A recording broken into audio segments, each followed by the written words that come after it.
अगर आप जुलाई सीटेट 2024 का एग्जाम देने जा रहे हैं और आप साइंस के कैंडिडेट हैं और आपको लगता है न्यूमेरिकल से डर, तो आज के इस वीडियो में हम साइंस के न्यूमेरिकल्स को सॉल्व करेंगे। जितने भी न्यूमेरिकल्स अभी तक आपके एग्जाम में देखने को मिले हैं वो सारे न्यूमेरिकल्स मैं यहाँ पर इस पूरे वीडियो में इंक्लूड करूंगी। तो ये सेशन बहुत इंपॉर्टेंट है, इसको देखिएगा। इसमें आपको सारा इलेक्ट्रिसिटी के भी न्यूमेरिकल्स मिलेंगे, इसमें आपको मोशन चैप्टर के ग्राफ्स के न्यूमेरिकल्स मिलेंगे, डेंसिटी जिससे सबको बहुत घनत्व वाला जो एक सेक्शन है जिससे क्वेश्चन आता ही आता है, पिछली बार नहीं आया तो इस बार पूरे चांसेस है आने के। तो ये सारे क्वेश्चंस हम करेंगे, प्लस मिरर के कॉन्सेप्ट को, प्लस आपका जो पर्कुलेशन अंतःस्राव दर का क्वेश्चन है। तो हर एक सेक्शन से जहां से क्वेश्चन आता है सीटेट में, और सारे हम आज करने वाले हैं इसके न्यूमेरिकल्स के पीवाईक्यूज, क्योंकि पीवाईक्यूज के ही हिसाब से आपका पेपर सेट होता है। और पीवाईक्यूज अगर आप कर लेते हैं प्रॉपर्ली तो आप न्यूमेरिकल्स को गलत नहीं करके आएंगे। तो ये सेशन पूरा देखिएगा। साथ ही साथ अगर कोई नया इस सेशन को देख रहा है तो आपकी जानकारी के लिए बता दूं कि यहाँ पर फिलहाल हम तैयारी कर रहे हैं सीटेट की, और अन्य एग्जाम आपका जैसे बीपीएससी हो गया, एमपीटेट हो गया, इन सब की भी तैयारी इस चैनल के माध्यम से कराई जाती है। यहाँ पर कंटेंट होता है आपका बायलिंगुअल, एनसीईआरटी साइंस हम पढ़ते हैं, एमसीक्यूज अलग करते हैं, थ्योरी सेक्शन अलग चलता है। तो वो सब आप जाकर चैनल की प्लेलिस्ट में जाएंगे, स्क्रॉल करेंगे तो सारे वीडियोस आप तक पहुंच जाएंगे। साथ ही साथ सीटेट वाले खास करके बहुत ध्यान से इस बात को सुनेंगे कि जो भी सीटेट का एग्जाम देने जा रहा है, आप सबको एक बहुत ही महत्वपूर्ण कार्य करना है। आपको जाना है सीटेट जुलाई 2024, इस नाम से प्लेलिस्ट बनी हुई है, जाना है और इसको स्क्रॉल करना है। ये आपके लिए ही प्लेलिस्ट बनी है और स्पेसिफिकली आपको ही इन वीडियोस को देखना है। कोई अन्य भी जो गवर्नमेंट एग्जाम की तैयारी कर रहा है वो भी इन वीडियोस को देख सकता है, क्योंकि कंटेंट इनका भी एनसीईआरटी का है। प्लस आपको सीटेट वाले लोग, पहला आपको काम ये करना है और दूसरा काम एक और आपकी एनसीईआरटी की प्लेलिस्ट है इसमें, जिसमें एनसीईआरटी साइंस वन शॉट, इस नाम से भी एक प्लेलिस्ट आपको देखने को नजर आएगी। तो आप इसमें जाएंगे। अगर आपको क्लास 10th का पूरा समरी के फॉर्म में वीडियो चाहिए, क्लास 10th एनसीईआरटी साइंस का, तो आप जाएंगे, आपको पूरा 10th की बायो, फिजिक्स, केमिस्ट्री, इस तरह से आपको वीडियोस मिल जाएंगे। आप जाके अपनी प्रिपरेशन को कर सकते हैं। साथ ही साथ जो डेली बेसिस पे आजकल वीडियोस आ रहे हैं, जैसे कि आपका अभी मैंने class 6 NCERT science complete summary complete कर दी है, class 7 NCERT science complete summary complete कर दी है। प्लस आज आपको कल आपको वीडियो मिला होगा जिसमें क्लास 6 से क्लास 8 तक, और उसमें कुछ टॉपिक्स क्लास 10 के भी मैंने इंक्लूड करे हैं। तो आपको वो बायो का सेक्शन मिला होगा, कंप्लीट पैकेज है, उससे बाहर कुछ नहीं आएगा। उसको देखो और जब प्रीवियस ईयर क्वेश्चंस देखोगे तब समझ में आएगा कि वो वीडियो कितना इंपॉर्टेंट हो जाता है। तो जाओ, जाकर जो कल आपका वीडियो अपलोड हुआ है बायो का, क्लास 6 टू क्लास 8 वाला, इसमें मैंने 10th वाले टॉपिक्स भी टच करे हैं, पर मैंने लिखा क्लास 6 से 8 इसलिए है क्योंकि कोई लोग कहेंगे कि आपने ये टॉपिक 10th का नहीं कराया, तो इसलिए 6 to 8 ही लिखा है। पर क्लास 10 के मैंने कई टॉपिक्स को टच किया है। तो क्लास 6 to 8 का ये पूरा आपका कंप्लीट पैकेज है बायो का। आपका पूरा मतलब जिस हिसाब से आपके एग्जाम्स में क्वेश्चन पूछे जाते हैं, पूरा वीडियो, एक एक चीज, एक एक लाइन बाई लाइन, आपके जिस तरह से एग्जाम में क्वेश्चन पूछा जाता है, पूरा एग्जाम ओरिएंटेड वो वीडियो है, जाकर देख लो। और इसके बाद हम ये जो न्यूमेरिकल्स वाला सेक्शन कर रहे हैं, इसके बाद बायो के जितने भी पीवाईक्यूज होंगे अभी तक के जो आए हुए, इसको हम निपटाएंगे। फिर फिजिक्स करेंगे, फिर केमिस्ट्री करेंगे, इसी तरह से पेडागोजी करेंगे। तो आप चैनल से जुड़ जाइए, जुड़ेंगे तभी ये सारे वीडियोस आप तक मिलेंगे। तो चलिए सीधा स्क्रीन पर चलते हैं और स्क्रीन पर सारे क्वेश्चंस को सॉल्व करेंगे। हर एक कॉन्सेप्ट को मैं आपको बताऊंगी, उसके आपको 2-3-4 प्रैक्टिस भी कराऊंगी जो कि प्रीवियस ईयर है, मतलब स्लॉट्स मैंने बना दिए हैं, सारे प्रीवियस ईयर क्वेश्चंस को एक साथ लगा दिया है।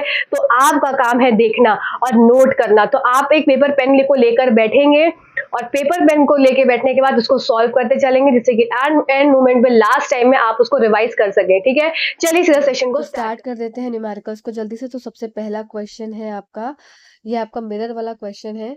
ये Raghav is observing his image in a plane mirror. Raghav एक समतल दर्पण में अपनी छवि देख रहा है, उसके और दर्पण के बीच की दूरी 5 मीटर है। तो जो जो दिया हुआ है उसको तुरंत हमको बनाना होता है इसमें। तो क्या है, Raghav is observing his image in a plane mirror. एक प्लेन मिरर बना देते हैं, ये प्लेन मिरर है और राघव, ये राघव खड़ा है, ठीक है। उसके और उसके the distance between himself and the mirror is 5 metre, और उसके और मिरर के बीच की दूरी कितनी दे के रखी है? 5 मीटर। वह दर्पण की ओर 1 मीटर चलता है। अब राघव क्या कर रहा है? दर्पण की ओर 1 मीटर बढ़ रहा है। तो मतलब राघव पहले यहाँ था, अब कहाँ आ जाएगा? 1 मीटर और आगे बढ़ जाएगा। तो मतलब इसने यहाँ की दूरी कितनी तय कर ली? 1 मीटर। ठीक। The distance between himself and her image is, तो देखो अब यहाँ पे राघव है, अगर जहाँ पर फर्स्ट पोजीशन पे खड़ा है, ये इसकी इनिशियल पोजीशन है, ये इसकी दूसरी फाइनल पोजीशन है। ठीक है, तो इनिशियल पोजीशन में इसका मतलब उसकी इमेज कहाँ बनेगी? सेम डिस्टेंस पे ही बनेगी। यहाँ उसकी इमेज बन रही है, तो मतलब 5 मीटर पे ही उसकी इमेज बन रही है। अब वो 1 मीटर क्या बढ़ रहा है? आगे की तरफ बढ़ रहा है। तो क्या हो जाएगा? तो उसकी इमेज भी क्या हो जाएगी? 1 मीटर क्या हो जाएगी आपकी? आगे की तरफ बनेगी। मतलब यहाँ पर हो जाएगा 4 मीटर का डिस्टेंस, और यहाँ पर भी हो जाएगा क्या? 4 मीटर का डिस्टेंस। इस हिसाब से अब क्या हो जाएगा? Now find the distance between himself and his image. अब उसके और उसके बीच की इमेज के बारे में क्या डिफरेंस डिस्टेंस बताना है।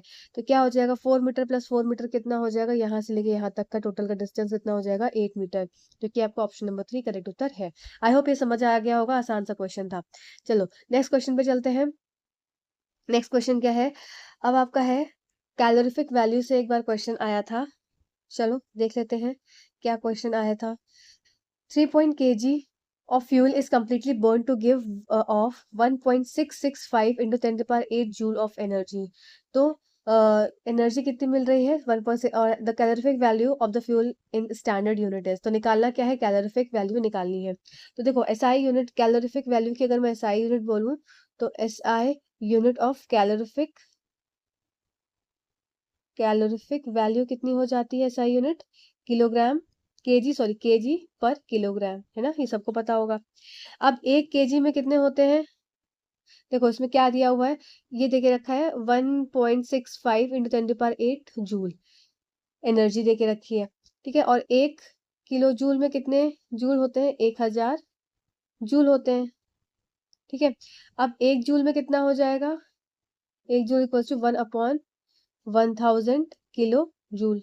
अब देखो, अब यहाँ पर क्या दे के रखा है? अब ये जो हमको दे के रखी है जूल में, हमको किस में कन्वर्ट करना है? हमको किलो जूल में कन्वर्ट करना है, क्योंकि हमारा आंसर किस में आना चाहिए? किलो जूल पर केजी में। यहाँ तो केजी दे के रखा हुआ है, पर यहाँ पर क्या है? जूल दे के रखा है। तो जूल से हमें किस में कन्वर्ट करना होगा? किलो जूल में। किलो जूल में होगा तब उसकी प्रॉपर कैलोरीफिक वैल्यू की एसआई यूनिट में कन्वर्ट हो जाएगा। तो इसका मतलब 1.665 इंटू 10 द पावर 8, ये जूल में देके रखा है, इसको किलो जूल में कन्वर्ट करेंगे तो 1/1000 इंटू 665 इंटू 10 द पावर 8, ये अब हो जाएगा ये किलो जूल। ठीक है ना? यहाँ तक क्लियर हो गया होगा। अब इसका 0 हटाएंगे तो यहाँ पर कितना आ जाएगा? 1000 और आ जाएगा। तो 8 से 8, और यहाँ पे कितने? 6, 3 3 6, तो कितना बचा? 2। तो यहाँ पर आपका आंसर हो जाएगा 1।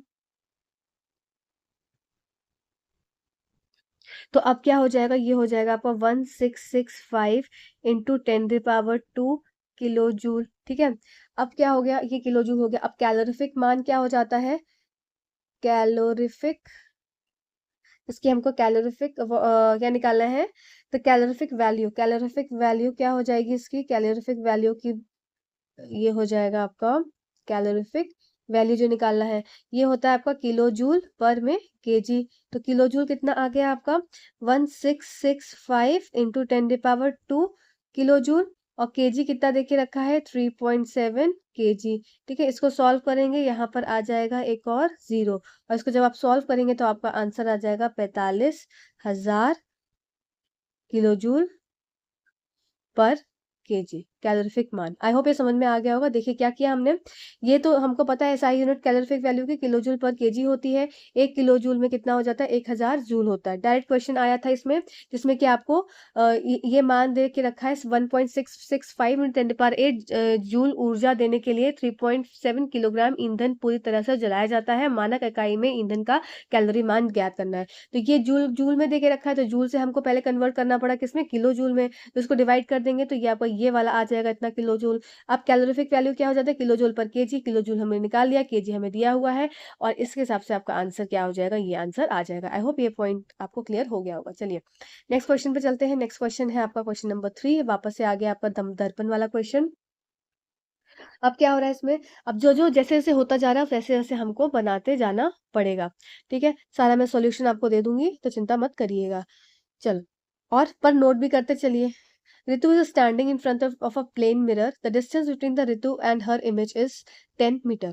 देखो रितु कहाँ है, प्लेन मिरर के आगे खड़ी हुई है, तो ये एक प्लेन मिरर बना देते हैं जल्दी से, और ऋतु को खड़ा कर देते हैं, तो ये ऋतु यहाँ पर आकर खड़ी हो गई, ठीक है। अब उसके और उसके the distance between Ritu and her image is 10 metre, तो ऋतु और उसके बीच की दूरी क्या है, इमेज की, तो मतलब इमेज भी बन गई यहाँ पे। इसके इसके बीच की दूरी दे के रखी है कितनी, इनके बीच की दूरी देखिए कि रखी है 10 मीटर। इसका मतलब ऋतु और मिरर के बीच की दूरी कितनी हो जाएगी, यहाँ से लेके यहाँ तक देखा जाए तो ये हो जाएगी 5 मीटर, और मिरर से इमेज की दूरी कितनी हो जाएगी, ये भी हो जाएगी 5 मीटर, ठीक है।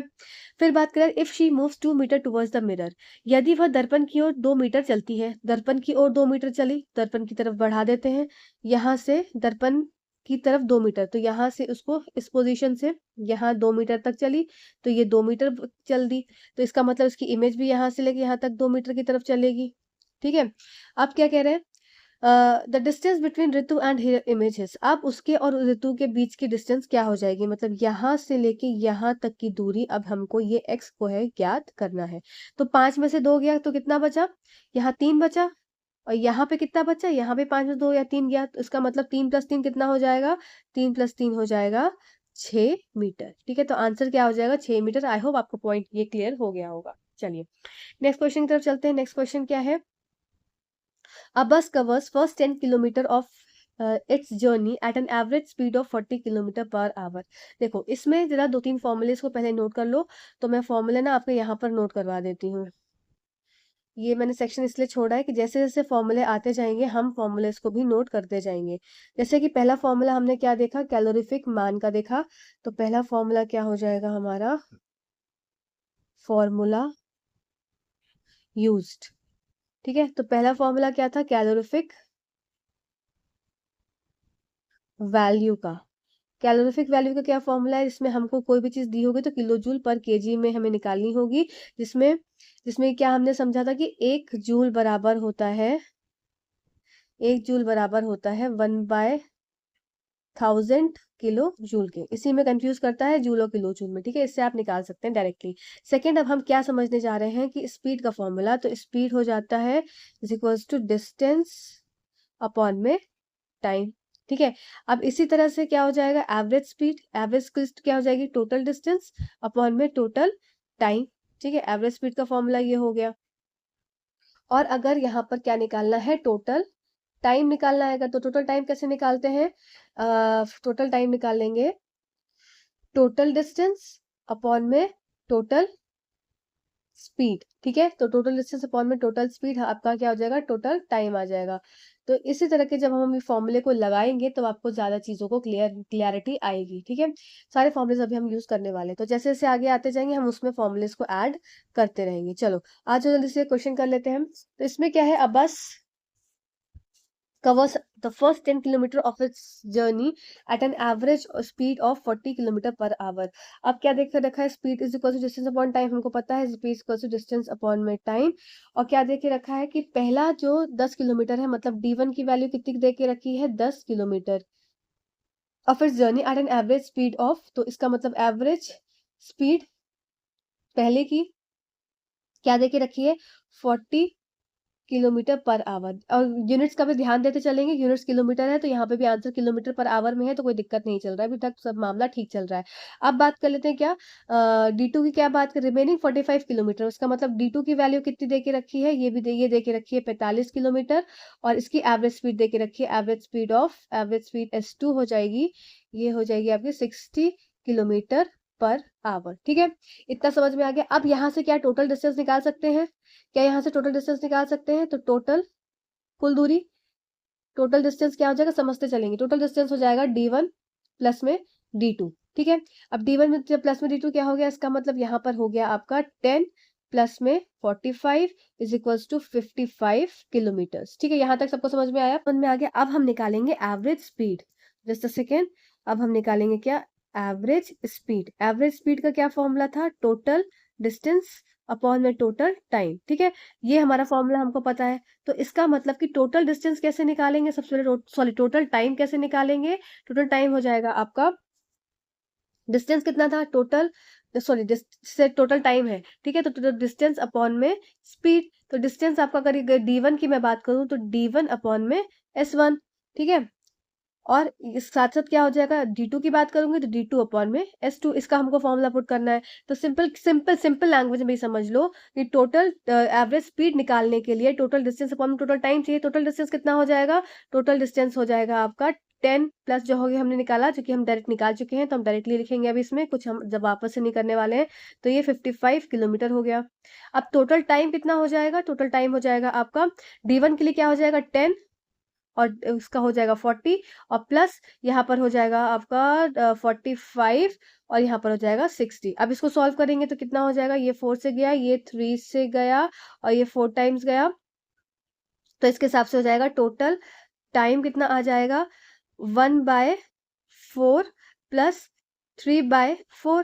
तो ये हो जाएगा 4 एलसीएम हो गया। तो 1 प्लस में 3 इज इक्वल्स टू 4 अपॉन में 4 इज इक्वल्स टू 1 आवर। ठीक है, तो टोटल टाइम कितना आया? 1 आवर आया। टोटल डिस्टेंस कितना है? 55 किलोमीटर है। इसका मतलब कि अब एवरेज स्पीड कितनी हो जाएगी? तो एवरेज स्पीड हो जाएगी आपकी टोटल डिस्टेंस 55 अपॉन में total time 1 is equals to 55 kilometre per hour. ठीक है, अब क्या निकल रहा है? इसका मतलब आपका आंसर कितना आ गया? 55 किलोमीटर पर आवर आपका आंसर आ गया। आई होप पॉइंट क्लियर हुआ होगा। मैंने जो फॉर्मुलेज लगवाए आपको भी बताया था, वही सारा फॉर्मूला यहाँ पर लगाया है। जैसे कि फिर से समझ लेंगे, पहला क्या फॉर्मूला हमने देखा इसमें? पहला क्या देखा फॉर्मूला? जस्ट अ सेकंड, ये मार्कर ले लेते हैं। तो देखो, टोटल सबसे पहले हमने टोटल डिस्टेंस निकाल लिया। ठीक है, फिर हमें पता है एवरेज स्पीड कैसी होती है, क्योंकि आपको देखो दो तरह की स्पीड देके रखी है, एक बार ये स्पीड देके रखी है, एक बार ये स्पीड देकर रखी है, इसलिए हमको यहाँ पर एवरेज स्पीड का फॉर्मूला लगाना पड़ेगा। एवरेज स्पीड क्या होगा? Total distance total time. Total distance कितना हो गया आपका? d1 और d2 को ऐड कर दिया, और टोटल टाइम कैसे आ जाएगा? टोटल टाइम आ जाएगा आपका डिस्टेंस अपॉन में स्पीड करके, ये इस तरीके से। तो d1 अपॉन में s1 और d2 अपॉन में s2। तो टोटल टाइम क्या हो जाएगा आपका? टोटल टाइम इस तरीके से इस वाले प्रोसेस से आ गया, और जो कि 1 आवर आया। ठीक है, और एवरेज की फॉर्मूले में लगा देंगे और आपका आंसर आ जाएगा। ठीक है, चलो नेक्स्ट क्वेश्चन की तरफ चलते हैं। नेक्स्ट क्वेश्चन है आपका, चलिए अब ये क्वेश्चन क्या है आपका कि एक बस 12 मिनट तक 50 किलोमीटर प्रति घंटा की गति से चलती है और फिर अगले 18 मिनट तक 40 किलोमीटर प्रति घंटा की गति से चलती है। इस दौरान बस द्वारा तय की गई कुल दूरी। तो देखो, जो जो चीजें दी हुई हैं फटाफट से उन चीजों को हम लिखेंगे। जैसे सबसे पहला क्या दिया हुआ है? सबसे पहले दिया है आपको स्पीड 1। स्पीड 1 कितनी दे के रखी है? 50 किलोमीटर पर आवर। ठीक है, स्पीड 1 देके रखी है। और साथ साथ टाइम क्या देके रखा है इसका? तो t1 की वैल्यू देके रखी है। अब जो यूनिट्स का बहुत अच्छे से ध्यान रखेंगे, 12 मिनट। इसका मतलब एक तरफ क्या है? किलोमीटर पर आवर, और एक तरफ क्या है? मिनट है, और आंसर किलोमीटर में है। तो देखते हैं, हमको मिनट को इसका मतलब आवर में कन्वर्ट करना पड़ेगा। s2 कितना देके रखा है? s2 देके रखा है, जल्दी जल्दी करेंगे, थोड़ा काफी क्वेश्चन करने हैं। 40 किलोमीटर पर आवर, और आपका टाइम क्या देके रखा है? t2 हो जाएगा यहाँ पर 18 मिनट्स। ठीक है, इसका मतलब कि हमको वापस से इसको भी आर में कन्वर्ट करना है। ठीक है, चलो सबसे पहले हम इसको आर में कन्वर्ट कर लेते हैं। तो टी की वैल्यू क्या हो जाएगी आपकी? 1 घंटे में कितना होता है? 1 hour is equals to 60 minutes होते हैं। ठीक है, तो इसके हिसाब से यहाँ पर हो जाएगा 60 मिनट बराबर हो जाएगा 1 आवर, और 1 मिनट बराबर हो जाएगा आपका 1/60 आवर। और कितना देके रखा है? 12 मिनट देके रखा है, तो 12 मिनट बराबर हो जाएगा 12/60 आवर। मतलब हमको सिंपल करना था कि 12/60 कर देना था, तो हमारा डायरेक्ट आ जाता। मैंने आपको इसलिए करके बताया जिससे कि अगर जिसको नहीं आ रहा होगा वो उसको समझ में आ जाएगा। तो यहाँ पर आपकी जो t1 की वैल्यू आई, t1 की वैल्यू अब हमारी आर में आ गई है, जो कि है 1/5 आवर। ठीक है, ऐसे t2 की वैल्यू हम डायरेक्ट लगा सकते हैं ना t2 की वैल्यू। अभी तो समझ में आ गया किस तरह से करना है हमको। तो अब हम लगा देंगे 18 मिनट अपॉन में 60। तो ये हो जाएगा आपका 3/10 आवर। तो ये हो गई t2 की वैल्यू। ठीक है, यहाँ तक सबको समझ में आ गया होगा। चलो अब देख लेते हैं आगे। यहाँ पर हमको t2 वैल्यू आ गई, और हमको s1 पता है, हमको s1 पता है, हमको s2 पता है, हमको T1 पता है, T2 पता है। अब क्या देखना है, कुल दूरी देखनी है, मतलब टोटल डिस्टेंस। तो टोटल डिस्टेंस का फॉर्मूला क्या हो जाएगा, कुल दूरी is equals to total distance. Distance का फॉर्मूला क्या होता है, speed into time, speed into में टाइम, ठीक है। अब डायरेक्टली अब सबसे पहले देखो, अब ऐसे केस में जहां पर दो वैल्यूज आपको दे के रखी है, S1 S2 या T1 T2, इस तरह से दो वैल्यूज दे के रखी है, तो क्या हो जाएगा, यहाँ पर आप डिस्टेंस को सबसे पहले D1 निकालेंगे। D1 क्या हो जाएगा आपका, S1 इंटू में T1, और यहाँ पर D2 क्या हो जाएगा, D2 is equals to S2 into में T2। फिर D1 D2 को कुल दूरी हम उसको ऐड कर देंगे, ठीक है। फिर टोटल दूरी हम देख लेंगे बाद में, वो बात की बात है, इसलिए इसको यहाँ पर ये रब कर दो, उसकी जरूरत ही नहीं है। तो D1 की वैल्यू क्या हो जाएगी यहाँ पर आपकी, तो D1 की वैल्यू मार्कर चेंज करके होगी, जस्ट अ सेकेंड, चलो ये वाला मार्कर लेते हैं। तो D1 की वैल्यू हो जाएगी आपकी, D1 is equals to 50 kilometre per hour, kilometre per hour into 1/5 hour, ठीक है। तो ये आवर से आवर कट गया, 5 से 10 टाइम्स कटा, तो D1 की वैल्यू आ गई यहाँ पर 10 किलोमीटर, ठीक है। इस तरह से D2 की वैल्यू क्या हो जाएगी, D2 हो जाएगा S2, S2 कितना देके रखा है आपका, 40 kilometre bye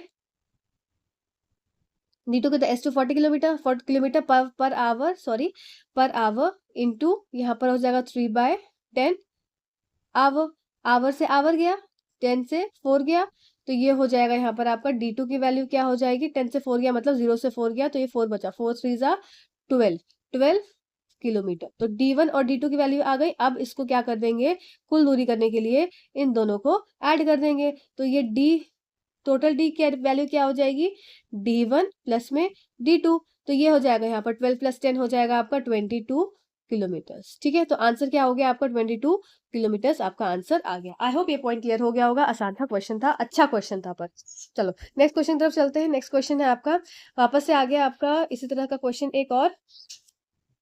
Meera cycles to a friend house 5 kilometre away to deliver a packet.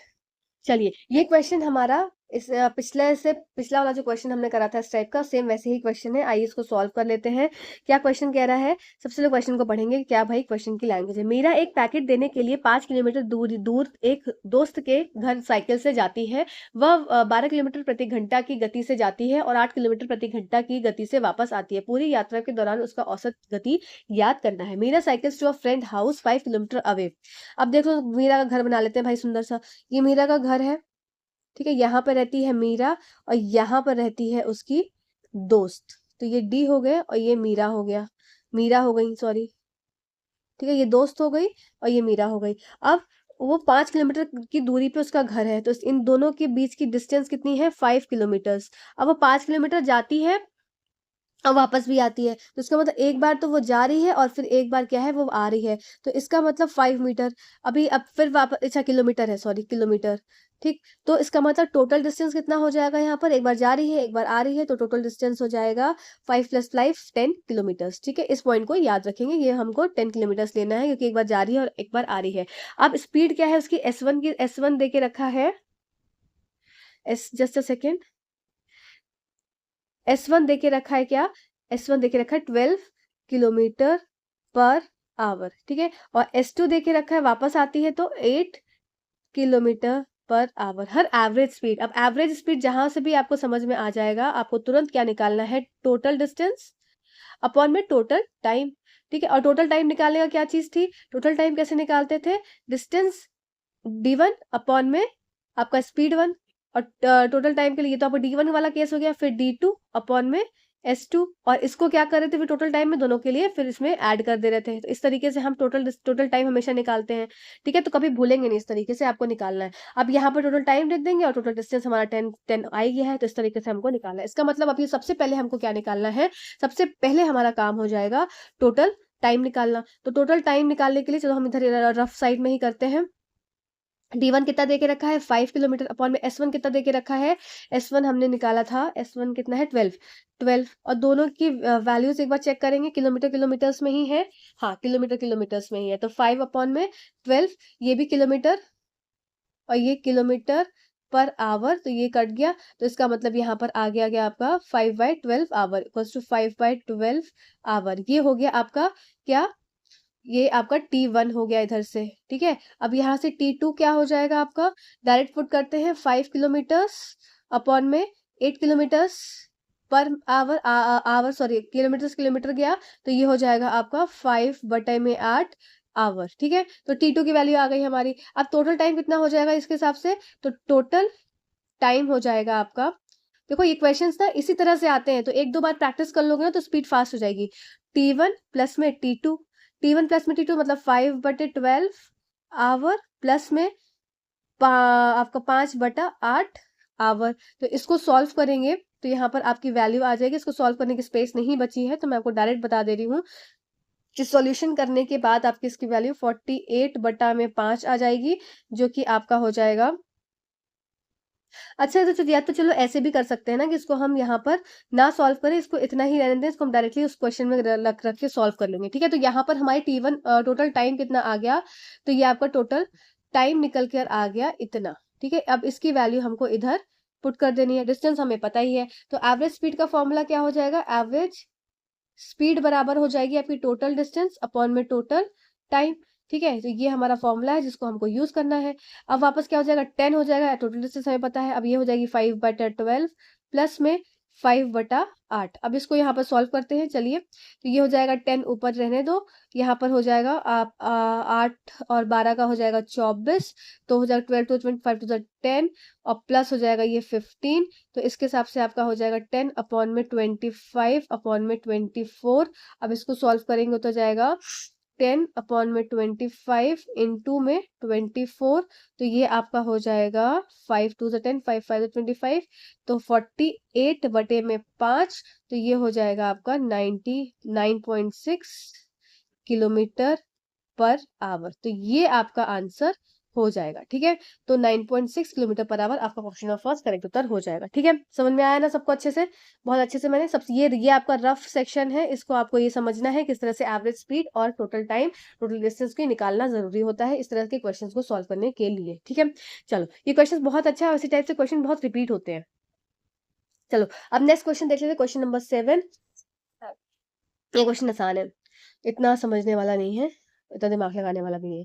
A odometer of a bus reached 4,000 kilometer at a starting point from Delhi and 4,150 kilometer on reaching its destination in 3 hours. Find the average speed of the bus. एक बस का odometer Delhi से शुरुआती बिंदु पर 4,000 kilometre और 3 घंटे से में अपने गंतव्य तक पहुंचने में इतना किलोमीटर लगाता है। बस की औसत चाल को ज्ञात करना है। देखो, बस कहाँ से चली और कहाँ पर गई, तो ये देखो सबसे पहले समझेंगे, यहाँ से स्टार्ट हुई, ठीक है, फिर यहाँ पर रुक गई, यहाँ पर इसकी डेस्टिनेशन पॉइंट है, और यहाँ पर जब स्टार्ट हुई थी तो इसकी जो डिस्टेंस थी वो 4,000 किलोमीटर पर स्टार्ट हुई थी, जो कि फ्रॉम दिल्ली, जो कि दिल्ली था, एंड 4,150 और 4,150 kilometre on reaching the destination. मान लो दिल्ली से उसको आना था, दिल्ली से कहीं आना था, हरियाणा आना था, मान लो, ठीक है, दिल्ली से हरियाणा आना था 150 किलोमीटर, मुझे नहीं पता कितनी डिस्टेंस है, तो प्लीज कोई विवादित वाले कमेंट्स मत करना, ठीक है। दिल्ली से हरियाणा आना था तो उसको 150 किलोमीटर की दूरी को तय करना था, और टोटल टाइम कितना दे के रखा है, समय दिया हुआ है, टाइम दिया है 3 आवर्स, ठीक है। अच्छा, आंसर मीटर पर सेकंड में है, किलोमीटर पर आवर में चीजें दी हुई हैं, तो इस चीज को लास्ट में ध्यान रखेंगे। अब इसका मतलब यहाँ पर हमको क्या देखना है, सबसे पहले हमको टोटल डिस्टेंस निकालनी, टोटल डिस्टेंस कितनी हो जाएगी, 4,150 में से माइनस करेंगे 4,000 को, किलोमीटर्स को, ठीक है, यूनिट लिखते चलेंगे साथ में, तो ये हो जाएगा 150 किलोमीटर आ गया। एवरेज स्पीड का क्या फॉर्मूला होता है, एवरेज स्पीड बराबर हो जाती है, डायरेक्ट फॉर्मूला पुट करेंगे, टोटल डिस्टेंस अपॉन में टोटल टाइम, ठीक है। एवरेज स्पीड का फॉर्मूला क्या हो गया, टोटल डिस्टेंस अपॉन में टोटल टाइम, तो ये क्या हो गया, 150 अपॉन में 3 is equals to 50 kilometre per hour. तो ये क्या हो गया, एवरेज स्पीड आ तो गई, हमको एवरेज स्पीड निकालनी थी पर किलोमीटर पर आवर में आई। अब हमको क्या करना है, इसको हमको कन्वर्ट करना है मीटर पर सेकेंड में। तो जब भी बड़ी वैल्यू को, बड़ी, याद करेंगे इस पॉइंट को, जब भी बड़ी वैल्यू को छोटी में कन्वर्ट करते हैं, छोटी में बदलते हैं, बड़ी वैल्यू को छोटी में बदलते हैं तो क्या हो जाएगा, छोटे से मल्टीप्लाई करते हैं, 15/18 से मल्टीप्लाई करेंगे। अगर छोटी से बड़ी में जाएंगे तो क्या करेंगे, 18/5 जाएंगे। मतलब जो चीज हो, देखो छोटे में जा रहे हैं तो छोटा, बड़े में जा रहे हैं तो बड़ा, ठीक है। तो इसको 18/5 से मल्टीप्लाई करेंगे। तो अब इसका क्या हो जाएगा, हमारा आंसर इसके हिसाब से यहाँ पर मैं कर देती हूँ। तो 50 इंटू 5/18 हो जाएगा, और ये अब हो गया मीटर पर सेकेंड। इसको सॉल्व करेंगे आप तो 13.8 मीटर पर सेकेंड आपका आंसर आ जाएगा, जो कि ऑप्शन नंबर फर्स्ट करेक्ट उत्तर है। आई होप ये पॉइंट क्लियर हो गया होगा और क्वेश्चन अच्छा लगा होगा। चलो आगे देख लेते हैं। नेक्स्ट क्वेश्चन है हमारा मिरर वाला क्वेश्चन। चलिए तो मिरर वाला क्वेश्चन देख लेते हैं। Two mirrors meeting at a right angle, a ray of light is incident on one at an angle of 30 degree are shown in the figure. The reflected ray reflect from second mirror with the angle of. दो दर्पण समकोण पर मिलते हैं। चित्र में दिखाया गया है कि प्रकाश की एक किरण 30 डिग्री के कोण पर आप आपतित होती है। ये कोण परावर्तित किरण दूसरे दर्पण से परावर्तित होती है। तो आपको क्या बताना है, देखो अब आपको नेक्स्ट हमने क्या सीखा इस वाले इसमें, कि अब यहाँ पर sine I I equals to sine R वाला कॉन्सेप्ट लगेगा, जो कि अभी हम नेक्स्ट करने वाले हैं। तो sine I is equals to sine R, ठीक है। एंगल ऑफ इंसिडेंस या angle of incidence is equals to angle of reflection, इस वाले कॉन्सेप्ट को कर कर यहाँ पर हम इस क्वेश्चन को सॉल्व करेंगे। अब यहाँ पर दूरी क्या देके रखी है, देखो ये हो गया 90 डिग्री का एंगल। अब 90 डिग्री के एंगल से ये वाला एंगल दे के रखा है, ठीक है। इसका मतलब कि इसके ये जब रिफ्लेक्ट बैक होगा तो यहाँ पर ये मीट मीट होगा। तो जब ये आपका 90 डिग्री है, मैं इसको डिफरेंट इससे बताती हूँ, नहीं तो आपका सब हौच पौच हो जाएगा।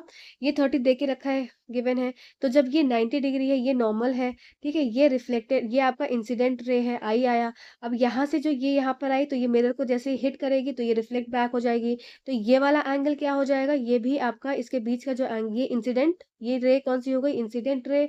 और ये एंगल क्या हो गया, इंसिडेंट रे, इंसिडेंट एंगल। तो ये भी क्या हो जाएगा, 30 डिग्री हो जाएगा। अब यहाँ से भी तो क्या करेगी, एक ये रिफ्लेक्ट बैक करेगी इस तरीके से। तो इसका मतलब अगर ये 30 है, ये वाला एंगल आपका 30 निकल के आया, तो ये वाला एंगल कितना होगा, ये एक्स सबसे पहले फाइंड करना होगा, ठीक है। ये एक्स फाइंड करना होगा।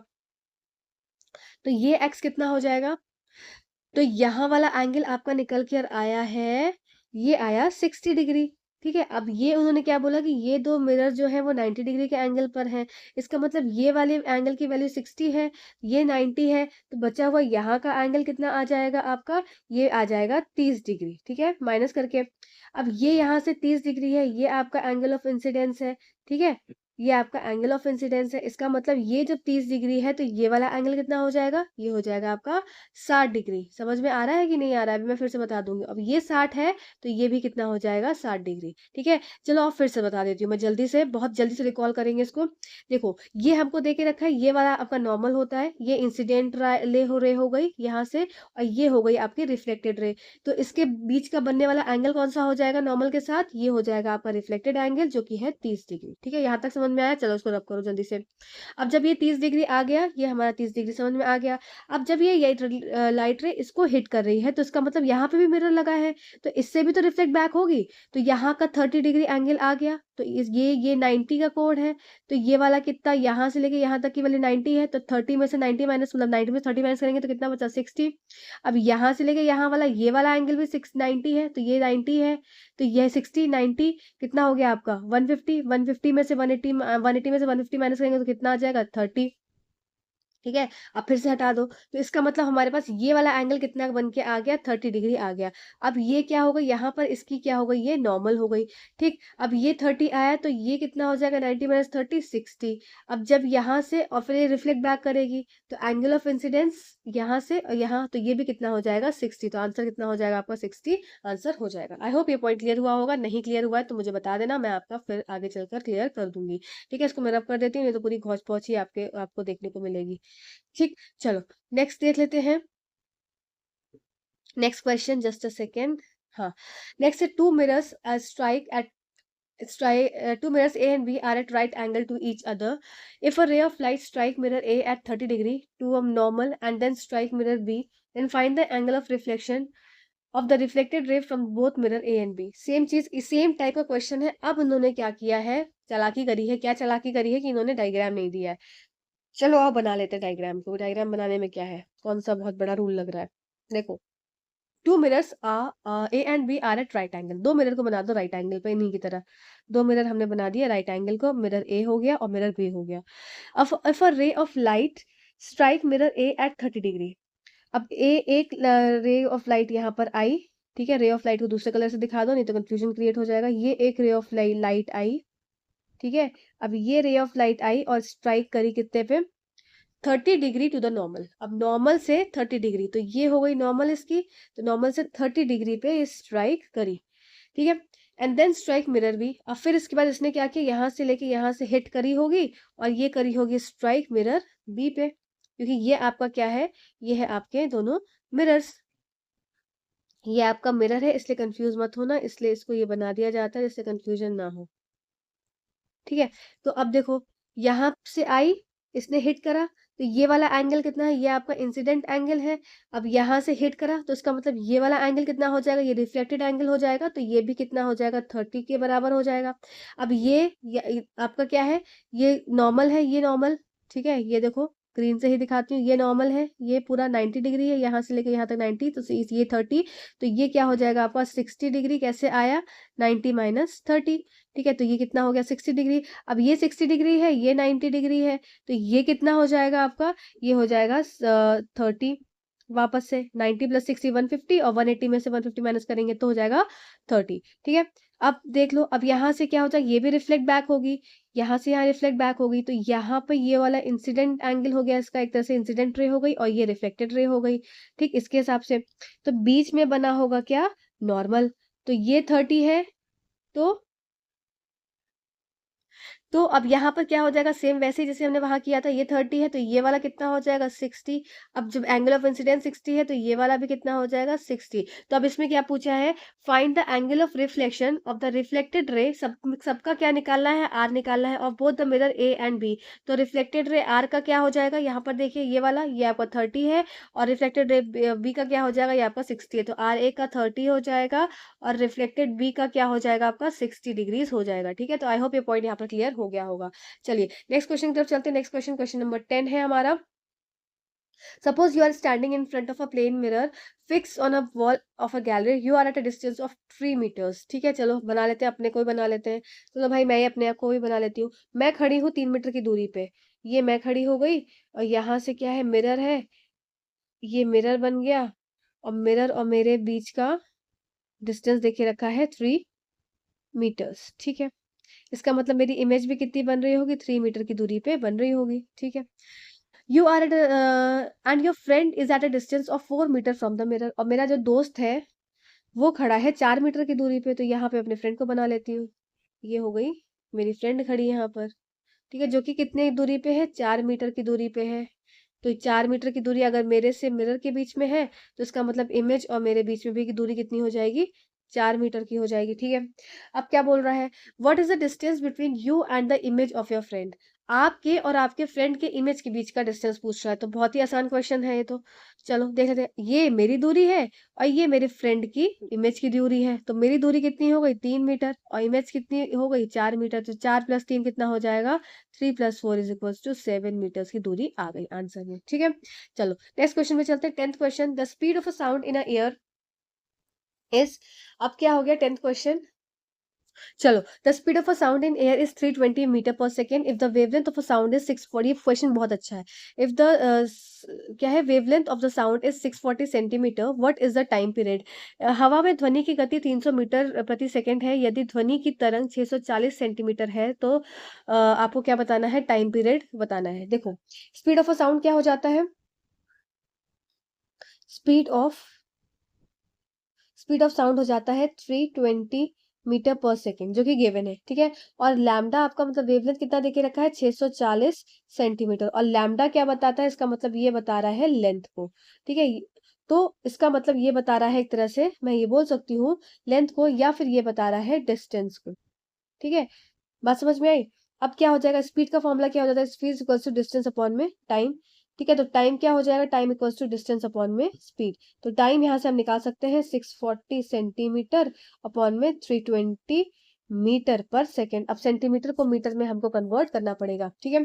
तो इस हिसाब से क्या हो जाएगा, सेंटीमीटर को मीटर में कन्वर्ट करना है, ठीक है। तो हो जाएगा यहाँ पर टाइम पीरियड क्या हो जाएगा, डायरेक्टली हम इसको कन्वर्ट करेंगे 640 अपॉन में 100 और इनटू में क्या हो जाएगा आपका 320। अब क्या ये हो गया, ये आपका मीटर पर सेकेंड में हो गई बात। अब यहाँ पर मीटर है और यहाँ भी मीटर है, मीटर पर सेकेंड, सॉरी नीचे मीटर पर सेकेंड है तो मीटर से मीटर कट गया और 100 से 640 कट गया, तो ये आ जाएगा आपका 64 अपॉन में 3200। अब इसको क्या कैंसिल आउट करेंगे तो टाइम क्या हो जाएगा,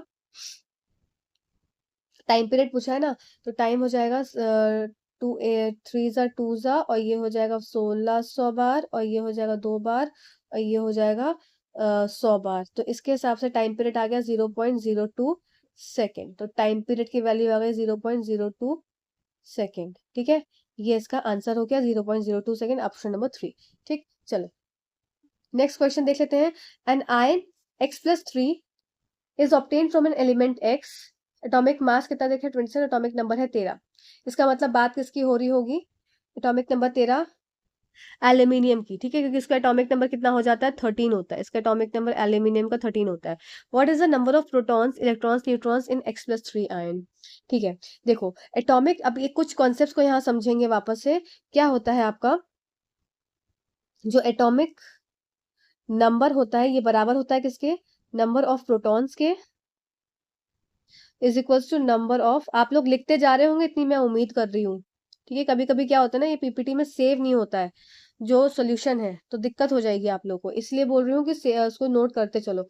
तो नंबर ऑफ इलेक्ट्रॉन्स क्या हो जाएंगे, X+3 एटम्स क्या हो जाएंगे इज इक्वल्स टू, देखो नंबर ऑफ इलेक्ट्रॉन्स क्या हो गए, एटॉमिक नंबर, देखो number atomic number is equals to number of protons equals number of electrons. तो इसका मतलब आपके नंबर ऑफ, अगर पहले ऐसे समझेंगे तब उस बात को समझेंगे।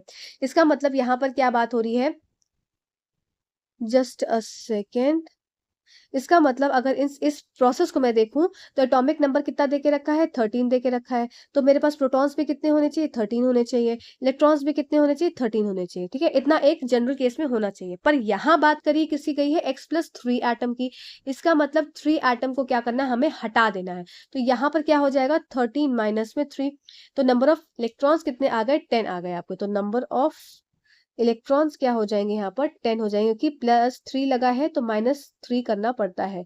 अगर यहाँ पे -3 लगा होता तो ये 13 + 3 हो जाता तो 16 हो जाता, ठीक है। माइनस लगा है तो 3 को क्या कर देंगे यहाँ पे, सॉरी प्लस लगा है, प्लस लगा ना X+3 है तो माइनस कर देंगे, और अगर माइनस लगा होता तो प्लस कर लेते हैं, उल्टा कर देते हैं। नंबर ऑफ प्रोटॉन्स हमारे निकल कर आ गए कितने, नंबर ऑफ प्रोटॉन्स निकल कर आ गए 13, नंबर ऑफ प्रोटॉन्स हमारे निकल कर आ गए 13, नंबर ऑफ इलेक्ट्रॉन्स निकल कर आ गए 10। अब नंबर ऑफ न्यूट्रॉन्स क्या हो जाते हैं, तो नंबर ऑफ न्यूट्रॉन्स होते हैं is equals to atomic mass minus atomic number, ठीक है। ये नंबर ऑफ न्यूट्रॉन्स का फॉर्मूला होता है। तो एटॉमिक मास कितना देके रखा है 27 देके रखा है, 27 माइनस में हो जाएगा 13 इज इक्वल्स टू 14 आंसर, ठीक है। तो इसके हिसाब से क्या हो गया आपका, देखो सबसे पहले क्या है, नंबर ऑफ प्रोटॉन्स देके रख, प्रोटॉन्स पूछा है तो प्रोटॉन्स 13, फिर इलेक्ट्रॉन्स पूछा है 10, फिर एटॉमिक सॉरी आपका नंबर ऑफ न्यूट्रॉन्स पूछा है जो किया है 14, तो 13 10 14 आपका ऑप्शन नंबर 4 करेक्ट उत्तर हो जाएगा, ठीक है। अच्छा क्वेश्चन था, और ये आपका क्वेश्चन आ सकता है, रिपीट हो सकता है, क्योंकि क्वेश्चन जो पिछली बार आए हैं ना वो अब नहीं आएंगे इस बार। आप ये देखो गैप गैप के हिसाब से क्वेश्चंस आते हैं। अब ये क्वेश्चन नंबर 13 बहुत आसान क्वेश्चन है। देखो क्या हो रहा है, an object of mass 6 kg। अब क्या है यहाँ पर, सॉरी इसको जाने दो, सॉल्यूशन को आने दो, ठीक है। हाँ, थक गई मैं भी। N object of mass 6 kg, मास कितना देके रखा है 6 kg देके रखा है। रात भर बैठ के सब स्लाइड्स बनाने में थोड़ा टाइम लग जाता है। Sliding on a frictionless horizontal surface, frictional less horizontal surface का मतलब क्या है, घर्षण रहित क्षैतिज सतह, मतलब ऐसी सतह है जहां पर कोई फ्रिक्शन नहीं, इसका मतलब ऑब्जेक्ट कंटिन्यूएशन में मूव करता जा रहा है विद यूनिफॉर्म स्पीड ऑफ, अब स्पीड कितनी देकर रखी है 3 metre per second. The force required to keep the object moving at the same speed along the same straight line, मतलब फोर्स की आवश्यकता है, पूछ रहा है। अब देखो कोई भी ऑब्जेक्ट जब कंटिन्यूएशन में मूव कर रहा है, इसके अंदर कोई फ्रिक्शन नहीं लग रहा है, तो उसमें क्या हो जाएगा, उसमें डायरेक्ट आप इसके आंसर पे पहुंच सकते हैं कि वो उसका आंसर हो जाएगा 0 न्यूटन। जब भी कभी ऐसा टाइप का क्वेश्चन आए जहां पर यूनिफॉर्म स्पीड देके रखी हो, यूनिफॉर्म स्पीड देके कोई मतलब नहीं है इनका यूनिफॉर्म स्पीड देने का। फ्रिक्शन लेस हॉरिजॉन्टल सरफेस जैसे ही आपने देखा वैसे ही आप उसके आंसर को डायरेक्ट 0 लगा देंगे, ये आपका एक ट्रिकी क्वेश्चन है और ये कई कई बार इस तरह से क्वेश्चन आया है। मैंने आपको जब आपने मोशन वाला चैप्टर कराया था, मोशन वाला नहीं, जब आपको मैंने फोर्स फ्रिक्शन वाला चैप्टर कराया था, तब भी मैंने ये वाला जो न्यूमेरिकल कराया है, तो ऐसा कोई भी क्वेश्चन आएगा उसमें डायरेक्ट आपका आंसर हो जाएगा 0 न्यूटन। ठीक है, ज्यादा भटकने की जरूरत ही नहीं है। तो नेक्स्ट क्वेश्चन कर लेते हैं, क्वेश्चन नंबर 14। अब क्या है, ये बड़े अच्छे से क्वेश्चन होते हैं ना, बहुत आसान क्वेश्चन होते हैं और बड़े फ्री के नंबर देके जाते हैं। जैसे कि ये वाला क्वेश्चन है, फ्री का नंबर देने वाला, देखो कैसे देंगे फ्री का number. While going on a picnic of a student noted the reading on a odometer on a बस आफ्टर एवरी 10 सेकेंड्स। हर 10 सेकंड के अंतराल पर उसने क्या किया, एक रीडिंग ली है। ठीक है, till the end of the journey. Later on, he recorded the reading in a table. अब उसने रीडिंग ली टेबल पे, क्या रीडिंग ली देख लेते हैं। तो 8 बजे क्या था, वो इस पे था।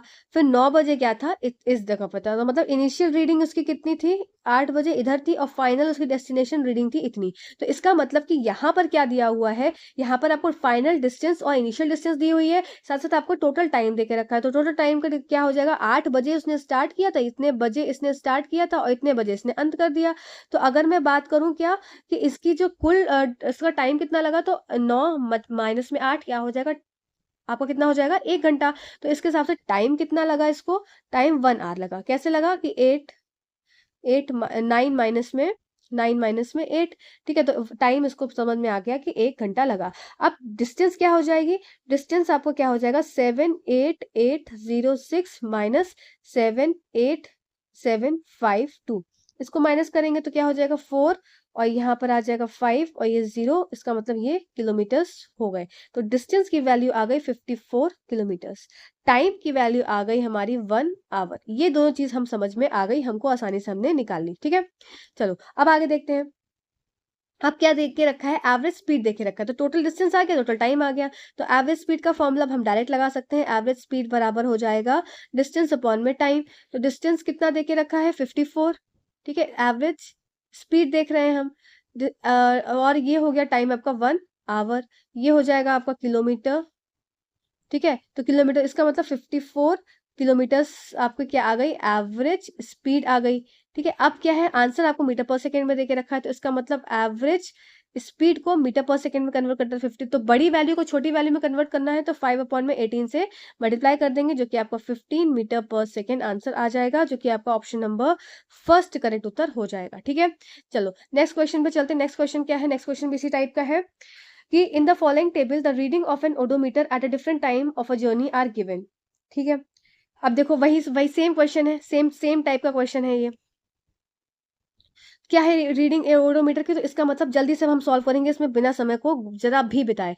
तो आपकी टोटल डिस्टेंस या डी1 की वैल्यू कितनी देके रखी है, 6640 देके रखी है। डी2 की वैल्यू कितनी देके, फाइनल वैल्यू 6712 देके रखी है। तो यहाँ पर डी की वैल्यू क्या हो जाएगी, 6, मतलब टोटल डिस्टेंस कितना हो जाएगा आपका, कुल दूरी 6712 में से 6640 को माइनस करेंगे 2, यहाँ पर 6 की जगह हो जाएगा 772 किलोमीटर्स। ठीक है, किलोमीटर में है। अब टाइम क्या देके रखा है, टाइम हो गया यहाँ पर टोटल 2 घंटे में, 2 आवर्स में। ठीक है ना, आर में ही देके रखा है ना। ठीक है, चलो अब क्या हो जाएगा यहाँ पर, तो आपका एवरेज स्पीड क्या हो जाएगी यहाँ पर, टोटल डिस्टेंस 72 अपॉन में 2, ये हो जाएगा किलोमीटर पर आवर। ठीक, अब इसको किस में कन्वर्ट करना है, वापस से 72 इंटू 2 अपॉन इंटू 5/18।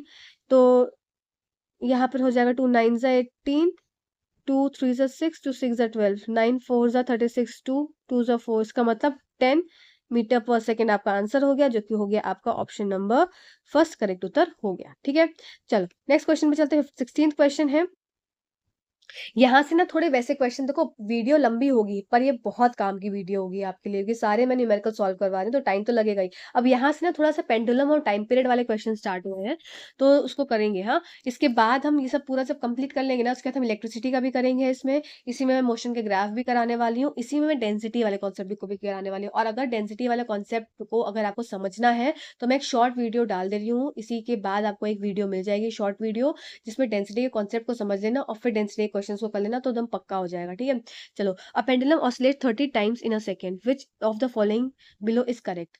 अब क्या है, अब 30 टाइम्स इन अ सेकेंड मतलब कि क्या था, फ्रीक्वेंसी क्या हो जाती है, फ्रीक्वेंसी होती है आपकी तो फ्रीक्वेंसी क्या हो जाती है, नंबर ऑफ ऑसिलेशंस पर सेकंड, कि एक सेकंड में कितनी बार ऑसिलेशन हुआ, ठीक है।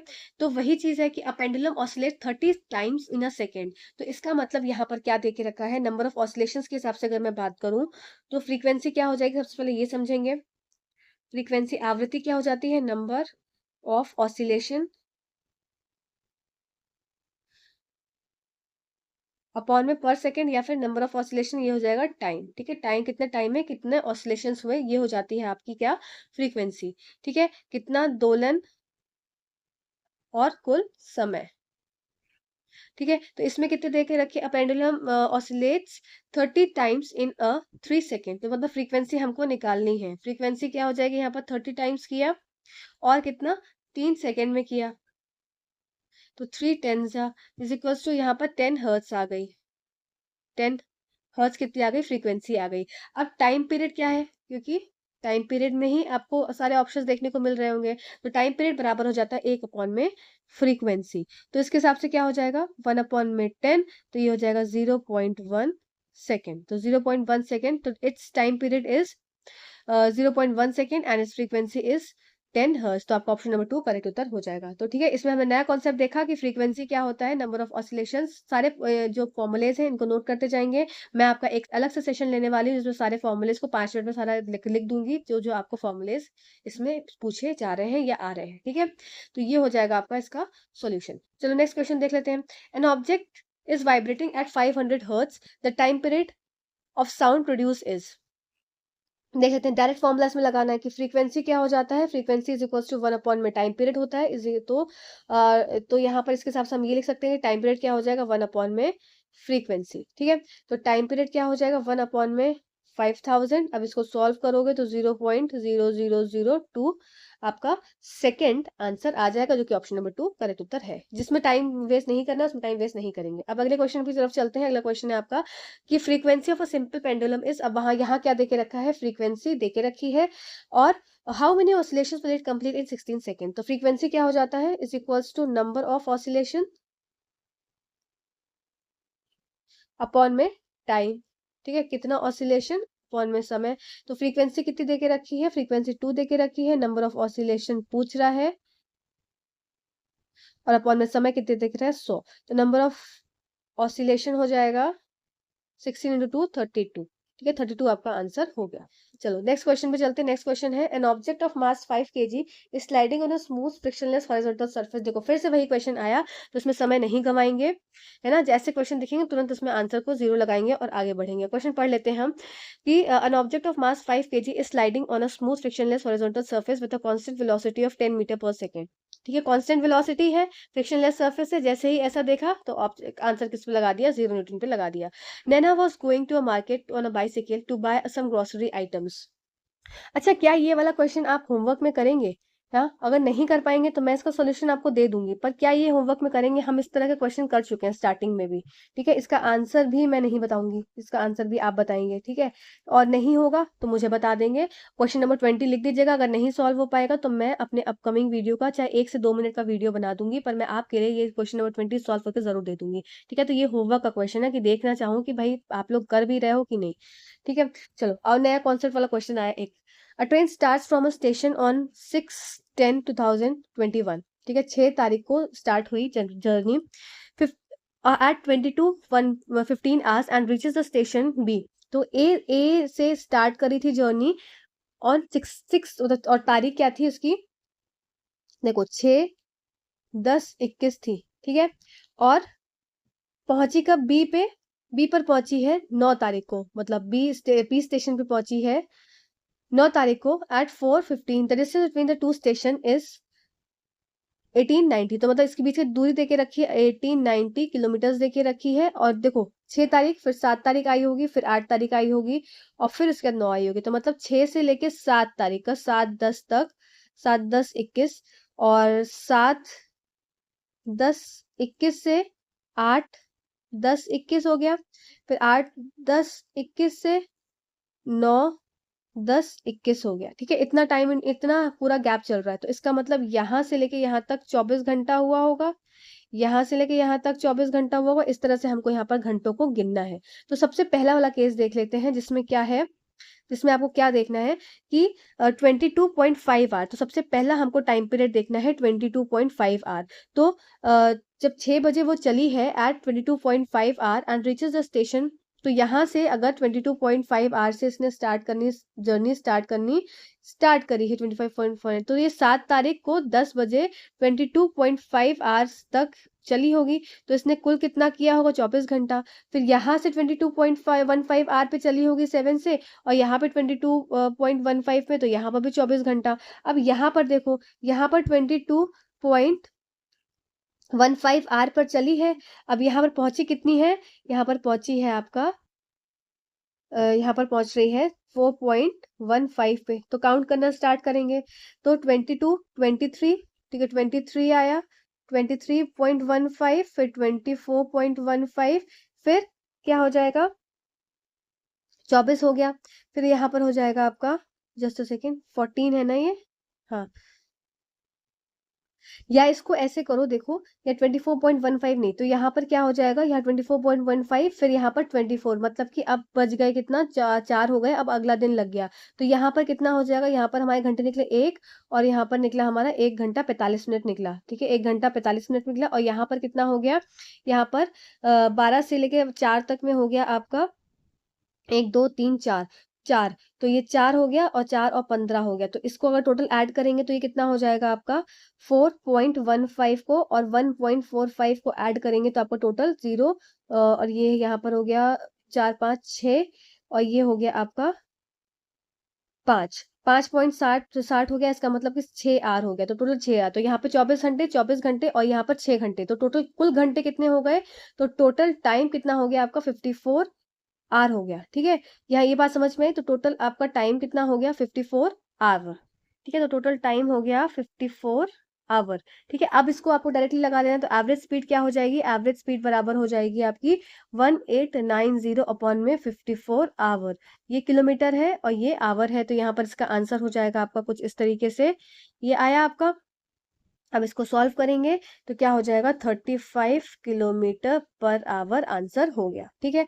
चलो नेक्स्ट क्वेश्चन पे चलते हैं। नेक्स्ट क्वेश्चन क्या है, नेक्स्ट क्वेश्चन आपका आ गया, अच्छा ये डेंसिटी वाला क्वेश्चन में अलग से मैंने कराया है, तो इसको यहाँ पर कैंसिल कर देती हूँ मैं, इसको मैंने अलग से करवाया हुआ है, ठीक है। तो अलग से कराऊंगी मैं आपको सारे डेंसिटी कॉन्सेप्ट एक साथ, तो उसको वहीं पे करेंगे। A family travels from Surat to Mumbai by a car, a family move कर रही है सूरत से Mumbai by a car. The odometer of their car rates 5812 kilometre at the start of the trip and 6092 kilometre at the end of the trip, ठीक है। देख लेते हैं, चलो देख लो जल्दी से। तो क्या हो जाएगा यहाँ पर, देखो, तो एवरेज स्पीड निकालनी है, वही सेम चीज है, तो टोटल डिस्टेंस क्या हो जाएगी, टोटल डिस्टेंस हो जाएगी, अब मैं ज्यादा इसमें समय नहीं लगाऊंगी क्योंकि सेम कॉन्सेप्ट चल रहा है, 5812, ठीक है। और क्या यहाँ पर टोटल टाइम कितना हो जाएगा आपका, ये हो जाएगा 280 मीटर्स, मीटर है किलोमीटर, किलोमीटर्स, ठीक है, 280 किलोमीटर्स हो गया, ठीक। अब क्या बात कर रहे हैं, at the end of the trip it takes 5 hours 20 minutes to complete the journey, तो यहाँ पर हो गया 5 hour 20 minutes, तो इसको कन्वर्ट करेंगे तो 5 प्लस 20 बटे में 60, तो ये हो जाएगा 2 1 2, 2 3 6, तो 5 प्लस 1 2 बाय 3, तो इसको सॉल्व करेंगे तो आपका आ जाएगा 1 3 5 15 और प्लस 1 16 अपॉन में 3, तो टाइम कितना आ गया, टाइम हो गया 16 अपॉन में 3 आपका आया, ठीक है, 16 अपॉन में 3 आया, और यहाँ पे डिस्टेंस कितना आया, ये आया। तो इसके हिसाब से आपका एवरेज स्पीड क्या हो जाएगी, एवरेज स्पीड हो जाएगी 280 किलोमीटर अपॉन में 16 इंटू में 3, ठीक है।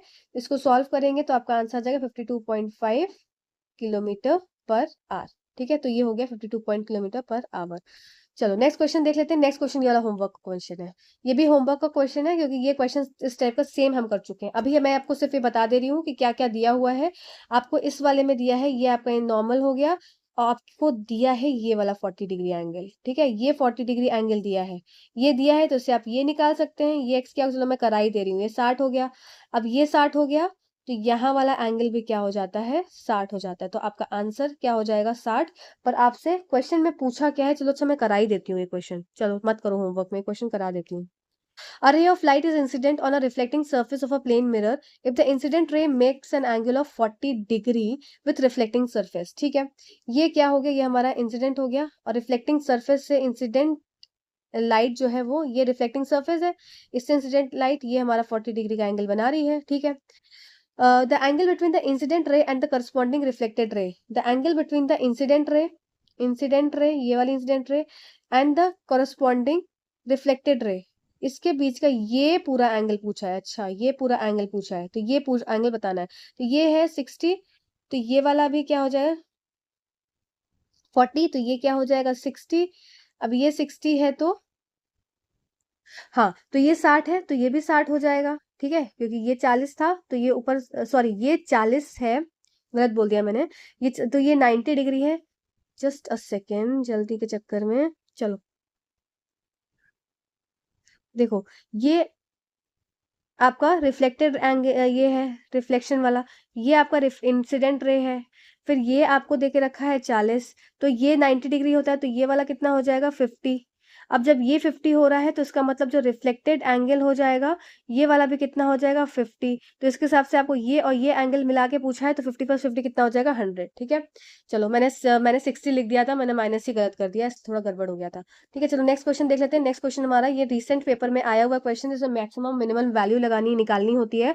तो इसको निकालने का एक तरीका होता है, बहुत आसान तरीका। देखो, अगर हमको निकालना है क्या, अगर हमको निकालना है आर मैक्सिमम, तो आर मैक्सिमम निकालना होता है तो रेजिस्टेंस को हमेशा क्या करना होता है, रेजिस्टेंस को हमेशा सीरीज में लगाना होता है, ठीक है। और अगर आर मिनिमम निकालना है तो रेजिस्टेंस को हमेशा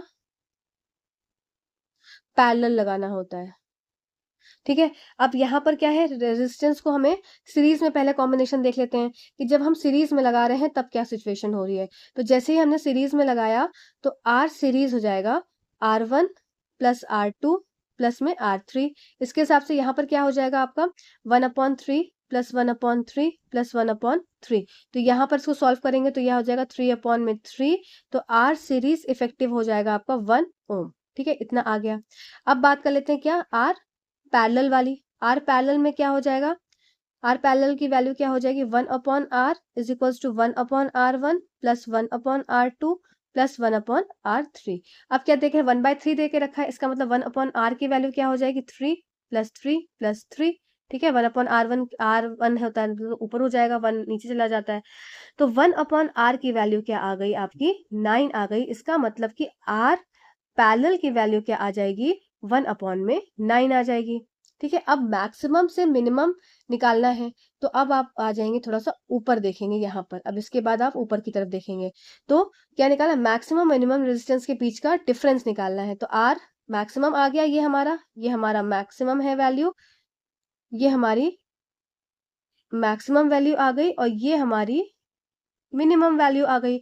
तो यहाँ पर डिफरेंस क्या हो जाएगा, डिफरेंस हो जाएगा आपका मैक्सिमम में 1 ओम, माइनस में आपका 1/9 ओम। इसको सॉल्व करेंगे 9 - 1 = 8/9 ओम, ठीक है। तो ये अभी रिसेंट टाइम में क्वेश्चन में आया था, अच्छा क्वेश्चन है। चलो, जो भी लास्ट आपका जनवरी में पेपर हुआ। नेक्स्ट क्वेश्चन, लास्ट क्वेश्चन है आज, सॉरी लास्ट क्वेश्चन नहीं, इस नए वाले क्वेश्चन पेपर का लास्ट क्वेश्चन है। इसके बाद हम करने वाले हैं डेंसिटी के क्वेश्चन को, उसके बाद करने वाले हैं हम इलेक्ट्रिसिटी वाले चैप्टर खत्म, फिर मोशन की ग्राफ्स करेंगे। तो सारा पूरा चैप्टर उसका देख लीजिएगा, सारा वीडियोस, जो भी क्वेश्चंस बचे हैं, काफी क्वेश्चंस बचे हैं, ठीक है। चलो, तो अब देखो इसमें क्या देख रखा है, a body has a linear momentum p। तो मोमेंटम की वैल्यू कितनी दे के रखी है, मोमेंटम दिया है आपको p, मोमेंटम दिया है p, ठीक है। ये हो गया आपका मोमेंटम, ठीक। अब एंड मास m, तो ये आपका मोमेंटम p से सबको पता है, और मास की वैल्यू क्या देके रखी है, मास को m लेंगे, मोमेंटम को p लेंगे, ठीक है। The kinetic energy of the body is, kinetic energy का फॉर्मूला क्या हो जाता है, काइनेटिक एनर्जी को जो हाफ mv², ये फॉर्मूला सबको पता होगा, ठीक है ना, ये फॉर्मूला सबको ही पता होता है। और मोमेंटम का क्या फॉर्मूला हो जाता है, p = m × v, ये मोमेंटम का फॉर्मूला है, ठीक है। अब v, इससे v की वैल्यू मैं निकाल सकती हूँ क्या, v हो जाएगा हमारा p/m, v की वैल्यू आ गई। अब v की वैल्यू को इसमें पुट कर देंगे, तो v की वैल्यू को जब इसमें पुट करेंगे तो क्या हो जाएगा, काइनेटिक एनर्जी बराबर हो जाएगा आपका हाफ m × p/m का स्क्वायर, ठीक है, p/m का स्क्वायर। अब क्या हो जाएगा, काइनेटिक एनर्जी बराबर हो जाएगा हाफ, m से एक m गया तो ये हो जाएगा p² m, ठीक है। तो काइनेटिक एनर्जी क्या निकल के आ गई आपकी p² 2m, ठीक है, तो ये आपका रिलेशन आ गया, जो कि ऑप्शन नंबर आपका थर्ड करेक्ट उत्तर है, पी स्क्वायर अपॉन में 2m। ठीक है, आई होप ये आपको क्लियर हुआ होगा क्वेश्चन। चलिए अब जल्दी से चल लेते हैं डेंसिटी वाले क्वेश्चन को सॉल्व करते हैं। चलो सबसे पहला क्वेश्चन कर लेते हैं। सबसे पहला क्वेश्चन है कि निम्न सारणी में पदार्थों की और उनके संबंधित घनत्वों की सूची दी गई है, और क्या होगा अगर पारे और मक्के के तेल से भरे एक ग्लास में तांबे के सिक्के को डाल दिया जाए। तो इसमें क्या कर रहे हैं, क्वेश्चन बहुत आसान है पर वही ट्रिकी है। मैंने क्या बोला था, ऑप्शन देखो क्या दिया हुआ है, तो table given below list the substances and the respective densities. इसमें क्या है, डेंसिटीज आपको दी हुई है। अब आपको ये बताना है कि अगर आप कॉपर के कॉइन को, कॉइन किसका लिया गया है, कॉपर का लिया गया है, ठीक है, कॉपर का कॉइन ले लिया, इसको डाल देते हैं किसमें, मरकरी में या फिर कॉर्न ऑयल में। तो दो केसेस हैं, एक पहला केस हो गया आपका मरकरी का और दूसरा केस हो गया आपका कॉर्न ऑयल का। ठीक है, तो दोनों की क्या करना है, दोनों की देख लेते हैं डेंसिटी कितनी कितनी दी हुई है। तो पहले केस में डेंसिटी मरकरी की दी है आपकी 13,000 समझ लो, मतलब 13K समझ लो, ठीक है। और कॉर्न ऑयल की डेंसिटी लगभग 1,000 समझ लो, 1,000 समझ लिया, ठीक है, अप्रोक्सीमेटली हमने ले लिया। और कॉपर की डेंसिटी कितनी है आपकी, कॉपर की डेंसिटी लगभग आपकी कॉपर कॉइन की डेंसिटी है 9K। ठीक, तो अब ये देखो, अब इसमें बोला है what would happen if copper coin is dropped in glass filled with mercury. अगर ये जो कॉपर का कॉइन है इसको किस में डाला, मरकरी में डाला, तो अब देखो इसकी डेंसिटी 9K है, मतलब 9,000 आपकी लगभग डेंसिटी है, और मरकरी की डेंसिटी कितनी है, 13,000 है। तो इसकी डेंसिटी कम है, यहाँ पर डेंसिटी किसकी, कॉपर की कम है, किसके कंपेयर में, मरकरी की डेंसिटी से, जो कि आपकी फिल है किसमें, एक बीकर में। तो इसमें क्या होगा, जिसकी कम होगी डेंसिटी वो क्या हो जाएगा, वो फिर तैरेगा, मतलब फर्स्ट केस में क्या होगा, ये तैरेगा, ठीक है। और दूसरे केस में क्या हो जाएगा, कॉपर कॉर्न ऑयल की डेंसिटी कितनी है, 1,000 है, और वैसे कितनी है कॉपर की, कॉपर की डेंसिटी आपकी कितनी है, 9,000। और इसमें क्या है, कॉपर और कॉर्न ऑयल की डेंसिटी 1,000 आई, तो इसमें क्या है डेंसिटी इसकी, कॉपर कॉइन की ज्यादा है। तो ज्यादा होने की वजह से क्या हो जाएगा, यहाँ इस केस में ये हो जाएगा, डूब जाएगा। तो ऐसा केस देखना है जिसमें कि आपका एक में क्या है, तैरेगा, मतलब फर्स्ट वाले में फ्लोट करेगा और सेकंड वाले में क्या हो जाएगा, सिंक करेगा। तो ऐसा देख लेते हैं, पहले में float over mercury but sink in corn oil. तो ये आपका ऑप्शन नंबर 3 करेक्ट उत्तर हो जाएगा। ठीक है, तो ये क्वेश्चन अच्छा क्वेश्चन था, देखिए किस तरीके से आपके डेंसिटी वाले क्वेश्चन को पूछा गया है। ठीक, चलो नेक्स्ट क्वेश्चन पे चलते हैं। नेक्स्ट क्वेश्चन है हमारा question number 2। 3 identical size block of lead aluminium and zinc are submerged in water. तो देखो क्या चीज लिखी है ना, वर्ड उसको पकड़ो। लेड एल्यूमिनियम और जिंक के 3 समान आकार के दिए गए लट्ठों को जल में डुबोया गया। गिवन दैट, अब सबकी डेंसिटी दी गई है, पर एक और वर्ड लिख दिया यहाँ पर, समान आकार। तो यहाँ पर डेंसिटी से इसका कोई मतलब नहीं है, ठीक है ना, क्योंकि समान आकार दे दिए मतलब कि इनका वॉल्यूम क्या हो जाएगा, सबका सेम हो जाएगा। अब देख लेते हैं क्या होगा। तो हमने ये पढ़ा था कि जब वॉल्यूम सेम की बात आ जाएगी तो इसका मतलब बायोएंट फोर्स भी क्या होगा, सब में इक्वल लगेगा। तो ऐसे ही ऑप्शन देखना है, जिसमें बायोएंट फोर्स इक्वल हो, तो आपको ऑप्शन नंबर 4 करेक्ट उत्तर हो जाएगा। तो आपको कैसे देखना था, इसमें बायोएंट फोर्स डायरेक्टली प्रोपोर्शनल होता है किसके, वॉल्यूम के। तो वॉल्यूम आपका यहाँ पर आपका आइडेंटिकल साइज के क्या है, ब्लॉक्स है, इसीलिए इसमें डेंसिटी का कोई भी वैल्यू का कोई मतलब, ये सब ऐसे ही सिर्फ दिमाग खराब करने के लिए दिया गया है। आपका आंसर डायरेक्टली क्वेश्चन नंबर 4 हो जाएगा। ठीक है, चलो नेक्स्ट क्वेश्चन पे चलते हैं। नेक्स्ट क्वेश्चन है densities of 4 different liquids A B C and D are given below. ये क्वेश्चन बहुत अच्छा है, ठीक है, रिसेंट पेपर में आया था आपके। तो डेंसिटीज 4 लिक्विड का दिया हुआ है आपको। अब इसमें क्या करना है, आपको ये बताना है, based on the information identify the correct statement from the following.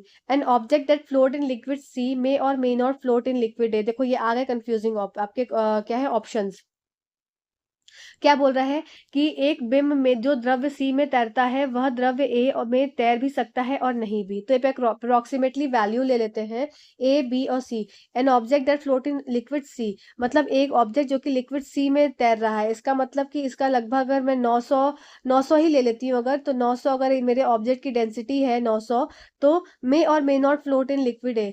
तो लिक्विड ए में तो ये नहीं फ्लोट करेगा, ठीक है ना, ये तो ऑप्शन गलत ही हो गया। लिक्विड ए में तो क्या डेंसिटी कम है इसकी, तो लिक्विड ए में तो बिल्कुल ही नहीं फ्लोट करेगा। ठीक, अब नेक्स्ट क्वेश्चन देख लेते हैं। An object that float in liquid A, अब एक ऑब्जेक्ट है, वापस से देखो, एक object that float in liquid A में और may not float in liquid B. अगर ए में फ्लोट कर रहा है मतलब इसकी लगभग डेंसिटी मान लो 700 है, तो may or may not float in liquid B, तो 700 है तो हाँ ये फ्लोट कर भी सकता है और नहीं भी कर सकता है। क्यों? क्योंकि ये 820 है इसकी डेंसिटी, ज्यादा है लिक्विड की पर 700 की कम है, तो ये आपका ऑप्शन ठीक हो जाएगा। ठीक है, an object that float in liquid B. अब नेक्स्ट देख लेते हैं option, an object that float in liquid B. अब कोई ऑब्जेक्ट लिक्विड बी में फ्लोट कर रहा है, मतलब मान लो इसकी डेंसिटी 800 ले ली एक approximately, surely float in liquid है, वो लिक्विड ए में जरूर फ्लोट करेगा, तो बिल्कुल नहीं फ्लोट करेगा क्योंकि डेंसिटी ही ज्यादा है। ठीक है, object that float in liquid C, एक ऑब्जेक्ट जो कि लिक्विड सी में फ्लोट कर रहा है, मान लो इसकी 900 ले ली, कंफ्यूजिंग रहता है ना जैसे नंबरिंग की, तो एक अप्रोक्सीमेट वैल्यू ले लो। श्योरली फ्लोट इन लिक्विड भी, तो ऐसा भी नहीं है क्योंकि इसकी डेंसिटी ज्यादा आ गई, तो उसके हिसाब से ऑप्शन नंबर 2 आपका करेक्ट उत्तर। Three small ball is calculated to be 25 centimetre cube and its weight is equal to 30 gram in air. देखो अब इसको कैसे, इसको मैं सॉल्व कर देती हूँ। यहाँ पर इसमें क्या है, ये आपको देके रखा है वॉल्यूम, तो वॉल्यूम कितना दिया है 25 सेंटीमीटर क्यूब, और वेट दिया है मतलब आपका मास कितना दे के रखा है 30 ग्राम देके। विल दिस बॉल फ्लोट और सिंक, तो आपका क्या हो जाता है डेंसिटी, तो अब यहाँ पर हम डेंसिटी घनत्व का फॉर्मूला लगाएंगे, density is equals to mass upon में वॉल्यूम। मास कितना दिया है 30 ग्राम और वॉल्यूम कितना है 25 सेंटीमीटर क्यूब। ठीक है, तो 5 5 जो 25, 5 6 जो 30, तो ये इसका आ जाएगा आपका 1.5 2 जो 10 2 1.2 ग्राम पर सेंटीमीटर क्यूब। तो इसकी डेंसिटी कितनी आ गई आपकी एक स्मॉल बॉल की, तो डेंसिटी आपकी आ गई, डेंसिटी ऑफ स्मॉल बॉल इतनी आ गई। विल दिस बॉल फ्लोट और सिंक इन वाटर, और तो वाटर की डेंसिटी कितनी हो जाती है, मैंने बोला था याद करना है, वाटर की डेंसिटी हो जाएगी आपकी 1 ग्राम पर सेंटीमीटर क्यूब। अब ये 1 ग्राम से ज्यादा है, 1 से 1.2 ज्यादा है, तो उसका मतलब ये क्या करेगा, ये डूब जाएगा। तो आपका आंसर क्वेश्चन नंबर 5 का क्या हो जाएगा आपका, ये सिंक करेगा, डूब जाएगा। ठीक है, तो ये क्वेश्चन आपको क्लियर हो गया होगा, आसान था। चलो नेक्स्ट क्वेश्चन की तरफ चलते हैं। अब है a small aluminium rod 5 centimetre 10 centimetre sink when immersed in water taken in a container, which of the following actions can be helpful in making this rod float। अब एक कोई क्या है, आपको क्या देख, सिर्फ एक वॉल्यूम दे के रखा है इन्होंने, ठीक है ना, कि एक ये वॉल्यूम है, मतलब मेन वॉल्यूम की बात दी हुई है, या इसको ये वॉल्यूम की जगह आप एरिया भी लिख सकते हैं, इसको वॉल्यूम में तो आपको हाइट भी होती है। ठीक है, a small aluminium rod 5 centimetre into 10 centimetre sinks when immersed in water, what which of the following actions can be helpful in making the rod float. अब क्या है, क्या इसको आप ऐड करेंगे मोर वाटर या रीशेप करेंगे, ऐसा कुछ भी नहीं कर सकते हैं। अब उसमें कोई डेंसिटी वगैरह की तो कॉन्सेप्ट कोई दिया नहीं है, तो इसका मतलब नीदर 1 और नीदर 2 आपका यहाँ पर आंसर हो जाएगा। डेंसिटी का कॉन्सेप्ट होता तब हम इसमें कुछ देखते क्या कर सकते थे, पर कुछ रीशेप भी नहीं कर सकते। वो तो उसका मतलब जो उसका वही बात है, बायोन्सी किस पे डिपेंड होती है हमारी, बायोन्सी डिपेंड होती है आपकी वॉल्यूम और एरिया पे। अब इस क्वेश्चन के हिसाब से ये समझ में आ रहा है कि ये जब ये डूब रहा है, जब इसके अंदर डूब जा रहा है, तो इसका मतलब इस जो ये ऑब्जेक्ट डूब रहा है, एल्यूमिनियम डूब रहा है, तो इसकी डेंसिटी किससे ज्यादा हो जाएगी आपकी वाटर से। तो अब ये डूब रहा है, तो इसमें आप कोई भी ना शेप चेंज कर सकते हैं, ना इसमें पानी में कंटेनर में और ज्यादा पानी डाल सकते हैं, ये तो डूबेगा ही डूबेगा, तो ना नीदर 1 और 2 वाला केस यहाँ पर हो जाएगा। ठीक है, चलो इसमें क्या कर सकते थे, आप डेंसिटी को चेंज कर सकते थे, जिसमें आपकी तरल पदार्थ थी, अगर तरल पदार्थ की डेंसिटी में चेंज हो जाता तब ये आपका आंसर हो जाता कि हाँ भाई आप डेंसिटी बदल सकते हैं, कुछ ऑप्शन अगर इस तरीके से होता तब ये आंसर आपका। 500 ml bottle of mustard oil is kept in a jar of 2 liter capacity, the pressure exerted by oil will be। अब यहाँ पे चाहे 500 दें, चाहे 1000 ml दें, चाहे कुछ भी दे दें, इससे कोई मतलब नहीं है, सिर्फ कंफ्यूज करने के लिए दिया है। यहाँ पर आपको देखना है जब भी प्रेशर एक्सर्टेड बाय ऑयल और किस पे बोला जाए, जार के ऊपर बोला जाए, तो मतलब जार में कुछ भी भरा हो और वो एक्सर्ट करेगा प्रेशर, तो वो हमेशा क्या करेगा, इक्वल डायरेक्शन में बाहर की तरफ पानी को निकालेगा, अगर छेद कर दिया जाएगा उसमें। तो ये तो आपका आंसर क्या हो जाएगा, इन ऑल डायरेक्शन इसका आंसर हो जाएगा। आपको कंफ्यूज करने के लिए दिया था, वही बात है कि एक क्या है, एक बॉल है जिसमें पानी भरा हुआ है, जिसपे छेद करेंगे जगह जगह, तो सब जगह से पानी क्या है इक्वल निकलेगा। बस यही चीज यहाँ पर ऑयल का नाम दे दिया गया है। तो मतलब लिक्विड क्या है, एक जनरल टर्म में बोलूं तो लिक्विड क्या है, एक्सर्ट करता है वॉल्स पर equal pressure in equal direction. ठीक है, इस बात को आप याद रखेंगे। क्वेश्चन नंबर 10 देख लेते हैं। Three objects A, B, C having different densities of same size are put in liquid. Consider the following situation and arrange in ascending order of buoyant force acting on each. देखो अब क्या है, इसमें क्या है, तीन ऑब्जेक्ट्स देके रखे A, B, C having different densities of same size. इसमें साइज क्या है, सेम है, और डिफरेंट डेंसिटीज का है, एक लिक्विड में डाल दिया जा रहा है. ठीक है. अब क्या कर रहे हैं, consider the following situation and arrange in ascending order of buoyant force acting on each of the following. तो जहां ही असेंडिंग ऑर्डर लिख दिया गया तो वहां ये वाला ऑप्शन तो वैसे ही कट जाएगा. ठीक है ना, कंफ्यूज करने के लिए दिया था. तो अब आपको देखना है कि ए क्या है, सबमर्ज हो जा रहा है, ए पूरा डूब जा रहा है. तो इसका मतलब ये देखा जाएगा कि ए की डेंसिटी क्या है, ए की डेंसिटी सबसे ज्यादा है, सबसे ज्यादा है, इसीलिए तो ये डूब गया पानी में, है ना, जो भी लिक्विड था उसमें डूब गया. अब बी क्या है, बी फ्लोट कर रहा है 1/4. तो जो बी था, तो मतलब ए की डेंसिटी सबसे ज्यादा, आपकी क्या समझ में, तो ए की डेंसिटी सबसे ज्यादा आई, तो इसका मतलब कि बायोंट फोर्स. अब देखो, जब डेंसिटी सबसे, बायोंट फोर्स क्या था, अगर कोई भी ऑब्जेक्ट यहाँ पर तैर रहा है तो इसके मतलब यहाँ पे नीचे से उसके ऊपर जो आपको उत्प्लावन बल है वो लग रहा है. अब ये क्या है, इसके ऊपर जब ज्यादा बल लगेगा तो ये ऊपर की तरफ तैरेगा. जब ये बल कम लगेगा, जब इसके पास बल कम होगा तो क्या हो जाएगा, तो ये सारा का सारा जो ऑब्जेक्ट ऊपर था ये क्या हो जाएगा, नीचे सिंक हो जाएगा, बैठ जाएगा. अब जब क्या है, ये कंप्लीटली क्या है, सबमर्ज हो जा रहा है, ए वाला केस आपके वाटर के अंदर, तो इसका मतलब इस केस में क्या हो जाएगा, जो उत्प्लावन बल है वो बिल्कुल नहीं लग पा रहा है. तो मतलब ऑब्जेक्ट जो है वो बहुत ही ज्यादा भारी है, तो ये नीचे जाकर डूब गया. तो इसका मतलब यहाँ पर ए के केस में मैं ये समझ सकती हूँ कि जो ए के केस में आपका जो बायोएंट फोर्स है ये बिल्कुल भी नहीं के मात्रा मतलब लग पा रहा है, क्योंकि इसकी डेंसिटी ज्यादा है ए की, तो इसलिए क्या है, वो नीचे की तरफ बैठ जा रहा है. तो आइए ऐसा ऑप्शन देखते हैं जिसमें बायोएंट फोर्स सबसे कम है. तो आपको असेंडिंग ऑर्डर में देखना है, तो उसके हिसाब से ए वाला केस क्या है आपका, ये सबसे कम वाला दिख रहा है, तो ऑप्शन नंबर 3 आपका करेक्ट उत्तर हो जाएगा. ठीक है, इस हिसाब से आप देखेंगे, आप इसको छाड़ सकते हैं. इसमें क्या है, ए में सबसे ज्यादा है तो ये नहीं होगा, तो ये वाला केस आपका आंसर हो जाएगा. ठीक है, चलो नेक्स्ट क्वेश्चन की तरफ चलते हैं.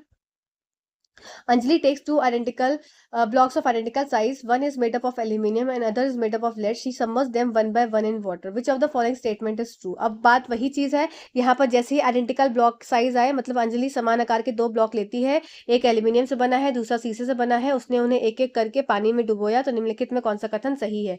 तो वही बात है, जहां पर आइडेंटिकल ब्लॉक की आ जाएगी बात, वहां पर बॉयंट फोर्स हमेशा क्या हो जाएगा, इक्वल हो जाएगा. आपको ऐसा ऑप्शन खोजना है, जल्दी जल्दी हमको करना होगा, क्योंकि हमारे एग्जाम में इतना टाइम नहीं होता क्वेश्चन को पढ़ने का, तो टाइम बहुत कम है, तो यहाँ पर अपनी स्पीड भी उस ढंग से बतानी है. बस क्वेश्चन देखा कि हाँ ब्लॉक्स आइडेंटिकल की बात हो रही है, तो इसका मतलब बायोंट फोर्स इक्वल है, तो ऐसा ऑप्शन हमें देखना है जहाँ पर बायोंट फोर्स आपका इक्वल देखने को मिल रहा है, जो कि है ऑप्शन नंबर 3 में आपका करेक्ट आंसर. ठीक है, नेक्स्ट क्वेश्चन देखते हैं. A block is drop of iron dropped in a vessel of water sink to the water, this is because. अब एक जो आयरन का ब्लॉक है, ये टुकड़ा है मान लो, अब ये टुकड़ा क्या है, पानी में नीचे जाकर बैठ जा रहा है, यहाँ पर आ गया. अब ये सिंक हो जा रहा है, क्यों सिंक हो जा रहा है, तो इसका आंसर हम देख लेंगे, क्योंकि वेसल इज नॉट डीप, तो ऐसा तो कोई बात ही नहीं है. The weight of a water displaced by the block is less then the weight of the block. ये बात सही है कि जो पानी अगर यहाँ पर, ये देखो, ये अगर ब्लॉक यहाँ पे एक तो डूब गया, और एक ये हो गया कि ये पानी में ऊपर तैर रहा है, तो मतलब जो पानी इसने डिस्प्लेस किया, जो इसने डिस्प्लेस किया था वो क्या था, वो कम था, और ये नीचे के डूबने के उससे, मतलब जो वेट ऑफ अ ब्लॉक ज्यादा था, जितना उसने पानी डिस्प्लेस करना चाहिए तो उतना वो नहीं कर पाया, और वो जाकर नीचे डूब गया, मतलब उसमें बायोंट फोर्स क्या था, कम था. इसके हिसाब से ये देखा जाएगा कि इसमें बायोंट फोर्स क्या था, कम था, इसीलिए वो जाकर डूब गया. तो ऑप्शन नंबर 2 आपका करेक्ट उत्तर हो जाएगा. नेक्स्ट देख लेते हैं. Rectangular container given below is filled with liquid heavier than water. अच्छा, ये क्वेश्चन मैंने आपको होमवर्क में दिया था. ठीक है, तो अब ये क्वेश्चन आप क्वेश्चन नंबर 15, और जो मैंने आपको बोला था कि उसमें आपको डेंसिटी डेप्थ वाला क्वेश्चन में आपको थर्ड वाला केस बताना है, तो ये वही क्वेश्चन है. इस क्वेश्चन को आप मुझे बताएंगे कि आपका इसका आंसर क्या है, फिर मैं नेक्स्ट सेशन में आपको इसका क्वेश्चन नंबर 15 का आंसर बता दूंगी. ठीक है, चलो नेक्स्ट क्वेश्चन देख लेते हैं. At room temperature density of fresh water is this, density of sunflower is this, density of alcohol is this. Use the above information to identify the correct statement from one of the given below. अब देखो क्या इसमें statement देखिए रखी है कि an object that float in alcohol will surely float in sunflower oil. अब देखो क्या है, डेंसिटी वाटर की कितनी है, 1 है, और डेंसिटी सबकी अलग अलग देके रखी है. अब ये उसने पहले में बोला कि एक ऑब्जेक्ट है जो कि फ्लोट कर रहा है किसमें, अल्कोहल में, इसका मतलब उस ऑब्जेक्ट की अल्कोहल से कम होगी density. Will surely float in sunflower oil, वो सनफ्लावर ऑयल में जरूर फ्लोट करेगा. ठीक है, सही बात है, क्योंकि इसमें डेंसिटी मान लो, एक ऑब्जेक्ट की मैंने डेंसिटी ले ली मान लो 0.5. अब एक ये ऑब्जेक्ट की डेंसिटी है फॉर एग्जांपल, ठीक है, ऑब्जेक्ट डेंसिटी 0.5 है, तो इसका मतलब ये अल्कोहल में तो क्या होगी, ये फ्लोट करेगी, तो उसके हिसाब से ये सनफ्लावर ऑयल में फ्लोट करेगी, क्योंकि इससे भी ये कम है. ठीक है, ऑप्शन फर्स्ट तो हमारा ठीक हो जाएगा, ए वाला हमारा 16 का ए जो हमारा ठीक है। फिर N object that float in sunflower oil will surely float in fresh water. अब जो ऑब्जेक्ट हमारा क्या है, सनफ्लावर ऑयल में फ्लोट करेगा। अब सनफ्लावर ऑयल में फ्लोट करा दो, ठीक है। Will surely float in fresh water, वो सही बात है, फ्लोट करेगा, क्योंकि मान लो ये 90 अगर 0.9 है किसका, एक ऑब्जेक्ट का आपका डेंसिटी, तो ये सनफ्लावर ऑयल में फ्लोट कर रही है, तो ये वाटर में फ्लोट करेगी, सही बात है। तो ऑप्शन नंबर फर्स्ट और टू दोनों ठीक है। फिर N object that float in fresh water, अब एक ऑब्जेक्ट जो कि फ्लोट करेगा फ्रेश वाटर में, स्लोली फ्लोट इन अल्कोहल, तो ये जरूरी नहीं है कि वो श्योरली फ्लोट करे अल्कोहल। मान लो उसका अल्कोहल का क्या है 0.8 है, और इस फ्रेश वाटर में कितना है 1 ग्राम है, ठीक है। तो मान लो 0.9 वाला केस है, तो 0.9 वाला ऑब्जेक्ट तो इसमें तो फ्लोट करेगा क्योंकि इसकी डेंसिटी 0.91 से कम है, पर 0.8 में नहीं फ्लोट करेगा। तो ऑप्शन नंबर सी आपका गलत हो जाएगा। तो इसके हिसाब से आपका ए और B option number first correct उत्तर हो जाएगा। आई होप ये point, an object is floating in water with 1/4 of its volume above the surface of water, which of the following statement is true. अब क्या बोल रहे हैं कि एक ऑब्जेक्ट है जो कि फ्लोट कर रहा है इन water with 1/4 of its volume above the surface. अब इसका एक बटा चौथाई हिस्सा जो है वो बाहर की तरफ है, ठीक है, फ्लोट कर रहा है। तो इसके हिसाब से क्या बताया जा सकता है कि द बायड force on an object is greater then the weight of the object. अच्छा, द बायड force on the object is less then the weight of the object, तो सही बात है, क्योंकि इसमें एक चौथाई हिस्सा क्या है, ये ऊपर की तरफ है, ठीक है ना। तो इसका मतलब 3/4 हिस्सा क्या है, इसमें अंदर की तरफ है। अब जब 3/4 हिस्सा अंदर की तरफ है, तो हम ये समझ सकते हैं कि बायोइड फोर्स क्या होगा, इसमें कम लग रहा होगा, लेस है जिसका वेट ऑफ द ऑब्जेक्ट, इसलिए ज्यादा पोर्शन क्या है, डूब रहा है। इसमें क्या था फर्स्ट वाले केस में कि बायोइड फोर्स क्या है, ग्रेटर है। अगर ऐसा होता तो 3/4 हिस्सा बाहर होता और 1/4 हिस्सा क्या हो जाता, अंदर हो जाता, ठीक है। तो ये केस आपका फर्स्ट तब बनता जब आपका बायोइड फोर्स क्या होता, ज्यादा लग रहा होता, तो ज्यादा चीज क्या हो जाती, ऊपर हो जाती। अब ज्यादा हिस्सा क्या है, वो डूब रहा है, ठीक है, ज्यादा हिस्सा क्या है, डूब रहा है। तो इसका मतलब बायोइड फोर्स जो ऊपर लगना था वो उतना ज्यादा अच्छा नहीं लग पा रहा है, इस वजह से क्या है वो थोड़ा सा नीचे की तरफ आपका पार्शली डूब रहा है। तो वेट क्या है, ऑब्जेक्ट का वेट ज्यादा है, बायोइड फोर्स कम है। तो ऑप्शन नंबर 2 आपका करेक्ट उत्तर हो जाएगा। आई होप ये पॉइंट क्लियर हुआ है, नहीं हुआ है तो जरूर मुझे बता देना कमेंट करके, मैं इस क्वेश्चन को जरूर क्लियर कर दूंगी क्योंकि क्वेश्चन बहुत इंपॉर्टेंट है। ठीक है, नेक्स्ट क्वेश्चन देख लेते हैं, क्वेश्चन नंबर 19। अब liquid A B C are immiscible in water whose mass volume are given below. ठीक है, liquid A will float in water, liquid A C will float in water, ये आपको निकालना है। चलो आइए इसको देख लेते हैं। तो अब इसको किस तरीके से करना होगा इस क्वेश्चन को, देखो मास अपॉन वॉल्यूम, तो सबकी डेंसिटी निकाल लेंगे। डेंसिटी 1 क्या हो जाएगी आपकी, डेंसिटी ए हो जाएगी आपकी, मास कितना है 5.4, 5.4 अपॉन में 5, तो इसकी हो जाएगी 5 1 जा 5 और 5 8 जा 40, कुछ इतनी हो जाएगी। फिर डेंसिटी आपकी बी की कितनी हो जाएगी 4.6 अपॉन में 5, ठीक है, 50, तो ये आपका हो जाएगा, इसको कैंसिल किया, यहाँ 0 आ गया, तो ये कुछ पॉइंट में आएगी आपकी, ठीक है, पॉइंट में समथिंग आएगी। अब डेंसिटी आपकी सी की कितनी हो जाएगी 130, मास अपॉन में वॉल्यूम है 100, तो ये हो जाएगा 1.3, ठीक है। तो इसके हिसाब से देखा जाएगा liquid A will float in water. अब सबकी देखो डेंसिटी क्या हो जाती है 1 ग्राम पर सेंटीमीटर क्यूब, ये किसकी डेंसिटी है, लिक्विड की है, ठीक है। तो liquid A will float in water, liquid ए क्या है, फ्लोट करेगा वाटर में, लिक्विड ए क्या फ्लोट करेगा वाटर में, क्योंकि इसकी डेंसिटी 1.08 आ रही है, 1 से ज्यादा आ रही है तो नहीं, ऑप्शन नंबर फर्स्ट तो आपका गलत हो गया। फिर liquid A and C will float in water, जब ए फ्लोट ही नहीं कर रहा है तो वैसे ही गलत हो जाएगा, और सी भी फ्लोट नहीं करेगा कि 1.3 आ रही है, ठीक है। Liquid B and C will float in water, ये भी गलत हो जाएगा। Liquid B will float in water, हाँ, क्योंकि ये क्या है, ये 0 पॉइंट समथिंग आ रही है, इसकी वैल्यू 0 पॉइंट समथिंग आ रही है, तो ये क्या है 1 से कम है, इसलिए लिक्विड बी क्या होगा, फ्लोट करेगा वाटर में, ठीक है। आई होप ये पॉइंट क्लियर हुआ होगा, आसान सा क्वेश्चन था। चलो नेक्स्ट क्वेश्चन पे देख लेते हैं, आज का सेकंड लास्ट क्वेश्चन है कि 4 ग्लास सिलेंडर आपका हो गया ए बी सी और डी, ठीक है, ये हो गया ए, ये हो गया बी, ये हो गया सी, ये हो गया D, of same length 25 centimetre, same diameter, आप filled with water up to 20 centimetre, सब में क्या है 20 सेंटीमीटर तक वाटर कर दिया। ए में क्या है 5 सेंटीमीटर पे होल कर दिया यहाँ पर, बी में 8 सेंटीमीटर पे होल कर दिया, सी में 10 सेंटीमीटर पे होल कर दिया, डी में 12 सेंटीमीटर पे होल कर दिया। अब बोल रहे हैं in which cylinder will water come out of the hole farthest, तो वही बात है, जितना नीचे जो होल रहेगा उतना ज्यादा दूर जाएगा, तो मतलब ऑप्शन नंबर ए आपका मतलब फर्स्ट आपका करेक्ट उत्तर हो जाएगा। जितना नीचे थे छेद उतना दूर तक क्या है पानी ट्रैवल करेगा। उतना ज़्यादा उसमें प्रेशर रहेगा। अब ये वाला क्वेश्चन भी आप मुझे होमवर्क में करके बताएंगे, क्योंकि इस तरीके का क्वेश्चन हमने करा है अभी, ठीक है ना, इस तरह का सेम क्वेश्चन हमने करा है, तो ये क्वेश्चन भी आपका होमवर्क का क्वेश्चन है, और ये अगर नहीं आएगा तो मैं आपको सॉल्व करवाऊंगी, ठीक है। Last question, an object X sink in liquid P and Q but float in liquid R. अब एक ऑब्जेक्ट है जो कि सिंक कर रहा है किसमें, लिक्विड पी में और क्यू में, मतलब एक्स एक ऑब्जेक्ट है जो कि डूब जा रहा है किसमें, आपका पी और क्यू में। तो इसका मतलब इसकी एक्स की डेंसिटी क्या हो जाएगी, एक्स की डेंसिटी ज्यादा होगी पी एंड क्यू से, ठीक है, बट फ्लोट इन आर, पर आर में तैर रहा है, तो मतलब एक्स की डेंसिटी कम होगी किससे, आपकी आर से। ये केस आपको बस पता होना चाहिए, ठीक है। अब क्या कंक्लूजन इससे निकलेंगे, क्वेश्चन नंबर 22 है कि density of X is more than density of R. अब डेंसिटी ऑफ एक्स क्या है, ज्यादा है क्या डेंसिटी ऑफ आर से, नहीं, ये तो डायरेक्टली लिखा हुआ है कि डेंसिटी ऑफ एक्स क्या है, कम है डेंसिटी ऑफ आर से, तो वैसे ही गलत हो गया।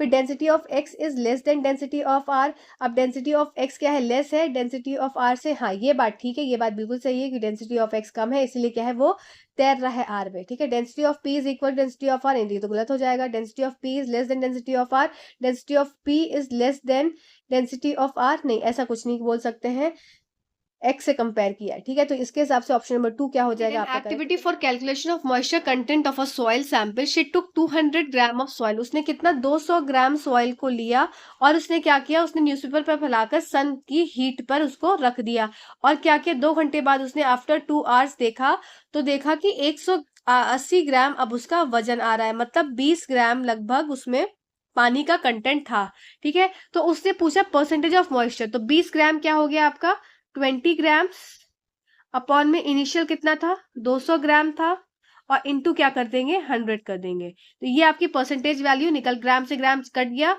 100 से 200 कट गया, 200 से 2 से 10 कट गया, तो आपका उत्तर क्या हो जाएगा इसमें, आपका उत्तर आ जाएगा 10%। आई होप ये क्वेश्चन इजी था, समझ में आया होगा। कैसा था, 200 ग्राम था, 200 ग्राम से 180 ग्राम बचा, तो चेंज कितना रह गया आपका, 20 ग्राम चेंज हुआ। अब वो पूछ रहा है तो ये 20 ग्राम क्या था, मतलब ये 20 ग्राम आपका मॉइस्चर था, ठीक है। ये 20 ग्राम मॉइस्चर किस पे था इनिशियली, अगर बात करूं मैं तो इनिशियली 200 पे था, तो 20 ग्राम अपॉन 200 हो गया, और परसेंटेज निकालते हैं 100 से, तो 100% हो गया। तो इसके हिसाब से आपका आंसर हो जाएगा 10%, आपका करेक्ट उत्तर हो जाएगा, ठीक है। ये इजी क्वेश्चन था और गेनिंग क्वेश्चन था। चलिए आइए नेक्स्ट क्वेश्चन देख लेते हैं। नेक्स्ट फिर से एक आ जाता है आपका अंतःस्राव दर का, मैंने एक फॉर्मूला बताया था, रेट या परकुलेशन रेट। परकुलेशन रेट का फॉर्मूला क्या था आपका, सिंपल अगर मैं भाषा में बोलूं, पानी अपॉन में आपका हो जाएगा समय, और पानी, और मैंने आपको बताया था कि पानी हमेशा किस में होगा, ml में, और समय हमेशा होगा मिनट में। तो परकुलेशन ये रेट या अंतःस्राव की दर आपको सिर्फ देखना है कि पानी कितना है, मतलब अमाउंट ऑफ वाटर, और कितना टाइम टेकन हो जाएगा, ठीक है। ये फॉर्मूला होता है, तो आइए देख लेते हैं इस फॉर्मूले के हिसाब से। Sanjana conducted an experiment with a soil to find percolation rate. She observed that it took 20 minutes. 20 minutes time, तो आपका टाइम क्या हो जाएगा, 20 minutes, ठीक है, पर 400 ml ऑफ वाटर। और आपका अमाउंट ऑफ वाटर की बात करूं मैं, तो अमाउंट ऑफ वाटर ये कितना देके रखा है, 400 ml, ठीक है। Water to percolate to the soil, what is the percolation rate, तो अब डायरेक्ट ये ml में दिया हुआ है। सबसे अच्छी बात क्या है, क्वेश्चन में ये ml में ही दिया हुआ है और ये मिनट में ही दिया हुआ है, तो कहीं को चेंज करने की जरूरत नहीं है। अगर मान लीजिए ये 400 लीटर होता या 4 लीटर होता, यहाँ पे 20 सेकेंड होता या 20 आर होता, तब आपको क्या करना होता, मिनट और ml में चेंज करना होता, ठीक है। डायरेक्टली यहाँ पे दिया हुआ है, तो आपको क्या करना है, डायरेक्टली इसको फॉर्मूले में पुट करना है। किस तरह से पुट करेंगे आप, यहाँ पर पानी दिया हुआ है कितना आपका 400 ml, अपॉन में समय कितना दिया है 20 मिनट।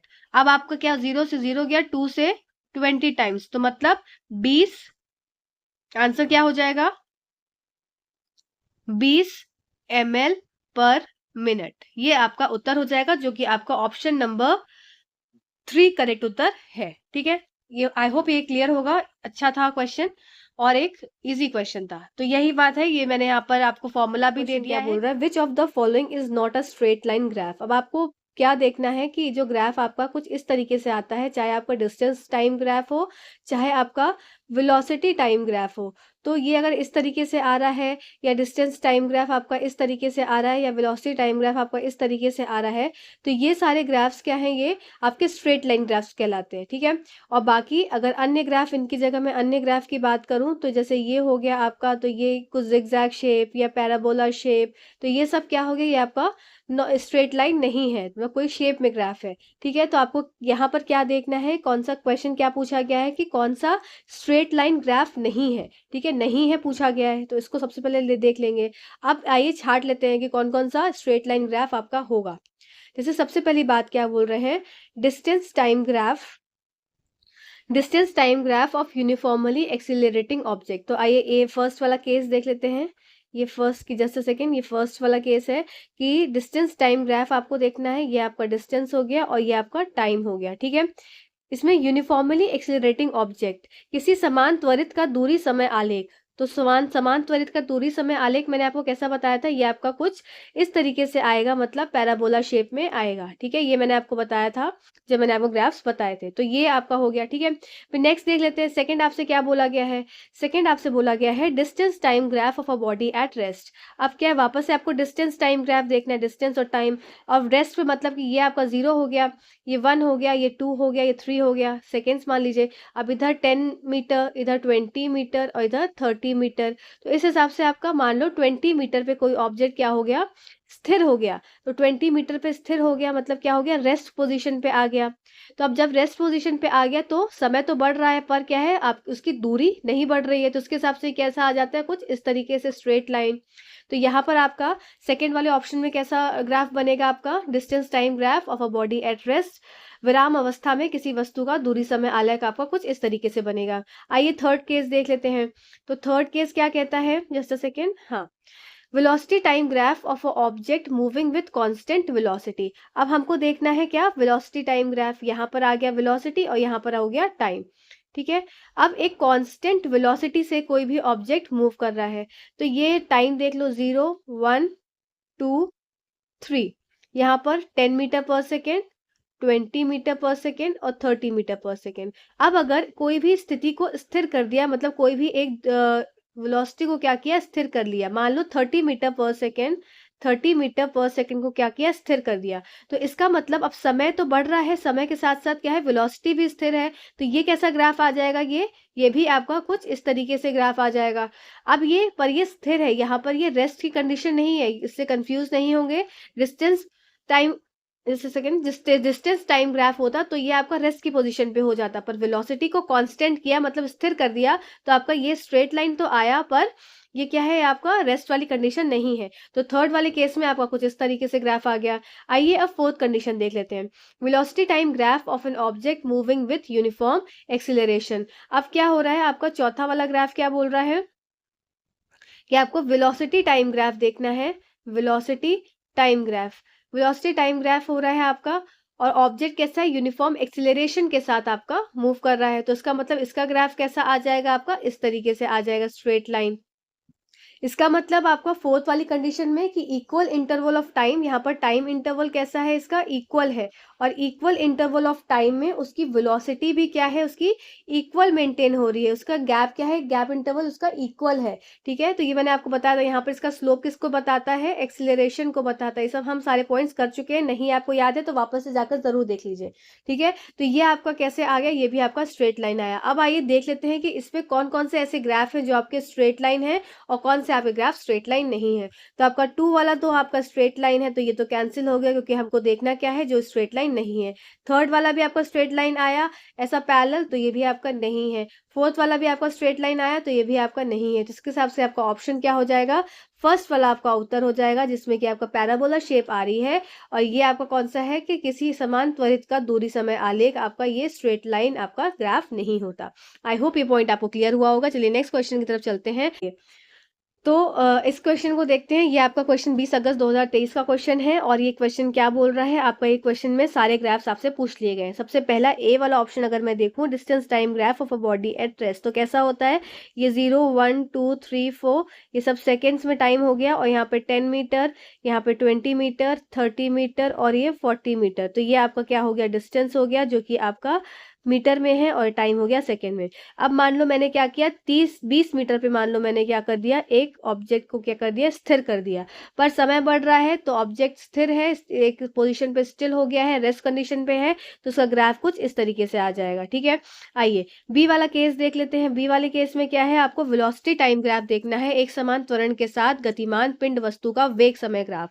आपको वेलोसिटी और टाइम का ग्राफ देखना है जिसमें यूनिफॉर्म एक्सिलरेशन का है। तो यूनिफॉर्म एक्सिलरेशन मतलब कि आपके जो टाइम इंटरवल का गैप है वो भी क्या है, इक्वल है, और वेलोसिटी क्या है, एक यूनिफॉर्मली क्या है, बढ़ रही है, एक समान बढ़ रही है।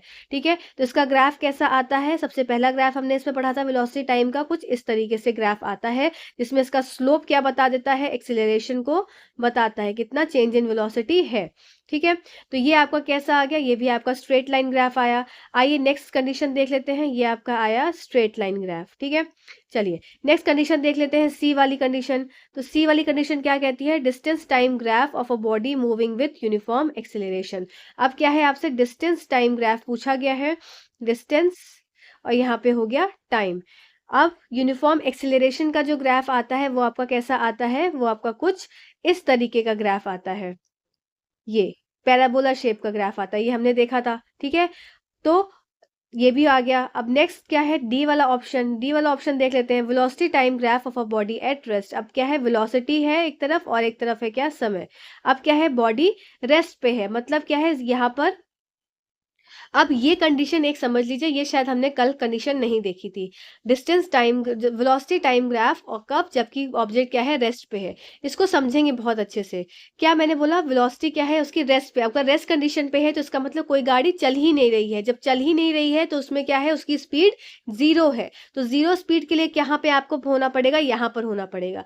तो और क्या है, स्पीड 0 है पर क्या है, समय उसका बढ़ता चला जा रहा है, तो उसका ग्राफ क्या रहेगा, आपका टाइम के ही, इसके टाइम के ही एक्सिस पर आपका ग्राफ बन जाएगा। ठीक है, तो ये पॉइंट जो डी वाला ऑप्शन है इसको जरूर से मार्क करेंगे इंपॉर्टेंट, और इसको इंपॉर्टेंट मार्क करके इसको अपने ग्राफ की, जहां पर आपने सारे ग्राफ्स बनाए हैं वहां पर इसको भी जरूर ऐड कर लेंगे, velocity time graph of a body at rest, कि जब भी बॉडी रेस्ट पे रहेगी तो इसका मतलब है उसमें कोई भी क्या रहेगा, उसमें 0 मीटर पर सेकेंड की स्पीड रहेगी, मतलब स्पीड उसकी 0 रहेगी। जब स्पीड 0 रहेगी पर समय क्या है, बढ़ता चला जा रहा है, तो समय के साथ साथ स्पीड 0 होने के साथ साथ इसका जो ग्राफ रहेगा वो टाइम के ही साथ में उसी लाइन पर आ जाएगा।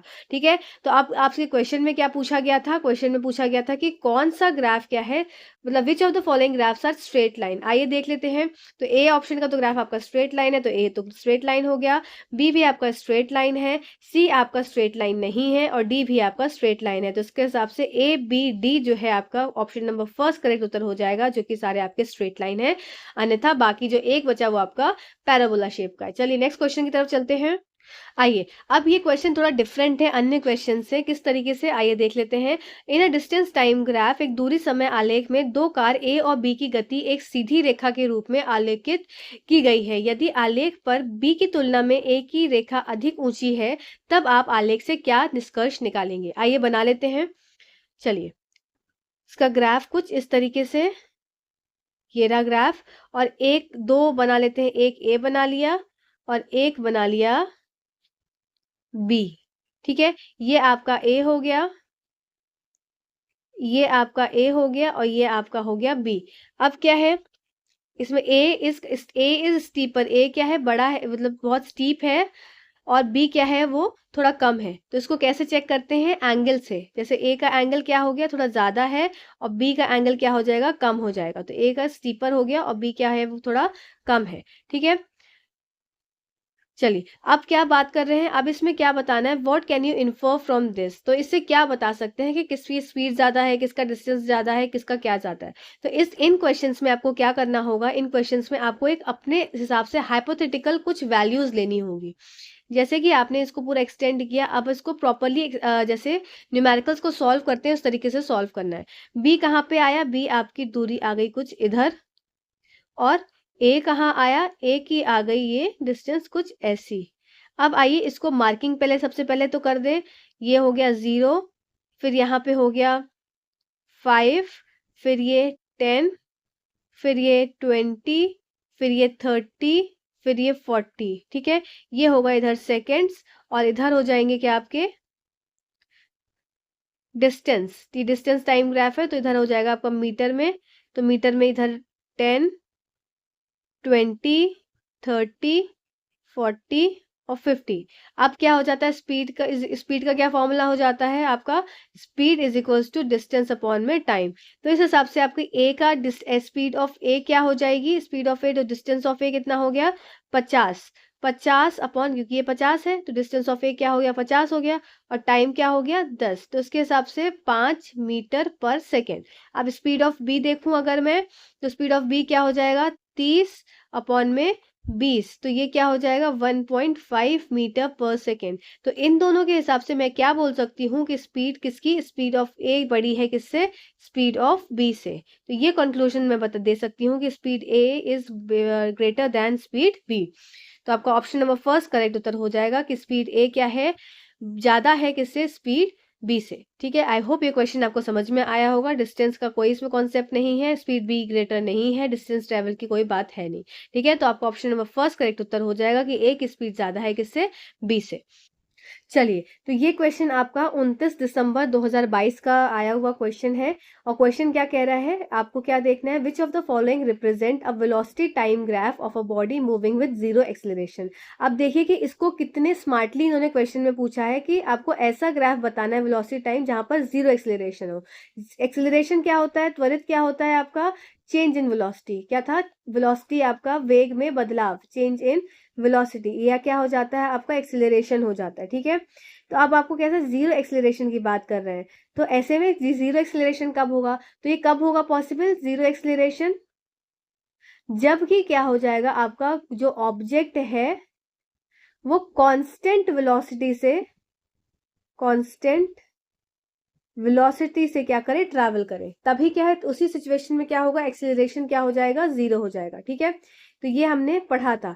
या तो क्या है जीरो एक्सेलरेशन, आपका ऑब्जेक्ट क्या है कांस्टेंट वेलोसिटी से ट्रैवल कर रहा हो, या दूसरा एक और केस हमने पढ़ा था क्या जीरो एक्सेलरेशन का, जब ऑब्जेक्ट क्या हो जाएगा, ऑब्जेक्ट इज एट रेस्ट। ठीक है, तो दो केसेस थे, एक केस ये और एक केस ये। तो ऑब्जेक्ट कांस्टेंट वेलोसिटी से ट्रैवल करे, या फिर ऑब्जेक्ट क्या हो, स्थिर पोजीशन पे हो, ऑब्जेक्ट क्या है उसका कोई वेलोसिटी ही नहीं है, तो चेंज इन वेलोसिटी तो क्या हो जाएगा, कुछ है ही नहीं, तो चेंज इन वेलोसिटी वहां पर भी जीरो हो जाएगी। ठीक है, कि वेलोसिटी है ही नहीं। अब चेंज इन वेलोसिटी जीरो है तो मतलब क्या है, एक्सेलरेशन भी उस केस में जीरो हो जाएगा। आइए अब इस ग्राफ को, क्वेश्चन को देख लेते हैं। तो क्या बोल रहा है कि a curve line with a steadily increasing slope, एक कर्व लाइन है और स्लोप क्या है उसका बढ़ता चलेगा जा रहा है। तो इसका मतलब यहाँ पर तो क्या है, चेंज इन वेलोसिटी तो है कुछ इस तरीके से, पहले थोड़ी कम बढ़ी, फिर और बढ़ती गई, फिर और बढ़ती चली गई, तो ये तो आपका नहीं होगा। फिर a straight line parallel to time axis, एक स्ट्रेट लाइन है जो कि क्या है, पैरेलल है किससे, टाइम एक्सिस से। ये तो पहला ग्राफ हो गया। दूसरा ग्राफ क्या हो गया, कुछ इस तरीके से, a straight line parallel to time axis, ये आपका टाइम एक्सिस है और ये आपका इधर वेलोसिटी है। तो ये आपका ग्राफ कैसा आ गया, ये आपका जीरो एक्सेलरेशन का ग्राफ आ गया। ठीक है, जहां पर यही ग्राफ क्या था, हमने देखा था ना कांस्टेंट वेलोसिटी के ग्राफ में, तो ये आपका ग्राफ किसका है, कांस्टेंट वेलोसिटी ग्राफ, और ये हम ग्राफ कर चुके हैं। ठीक है, चलिए, a straight line parallel to velocity axis, ये फोर्थ वाला option, a straight line parallel to velocity axis, तो नहीं, ऐसा कोई ग्राफ हमने पढ़ा ही नहीं है। अ straight line at a constant finite slope with time axis, तो क्या है, constant finite slope with time axis, तो ये भी कोई ग्राफ नहीं है। तो आपका ऑप्शन क्या हो जाएगा, ऑप्शन नंबर 2 करेक्ट उत्तर हो जाएगा। ठीक है, इसमें आपका ऑप्शन क्या हो गया, ऑप्शन नंबर 2 करेक्ट उत्तर हो जाएगा, ये आपका आंसर है। ठीक है।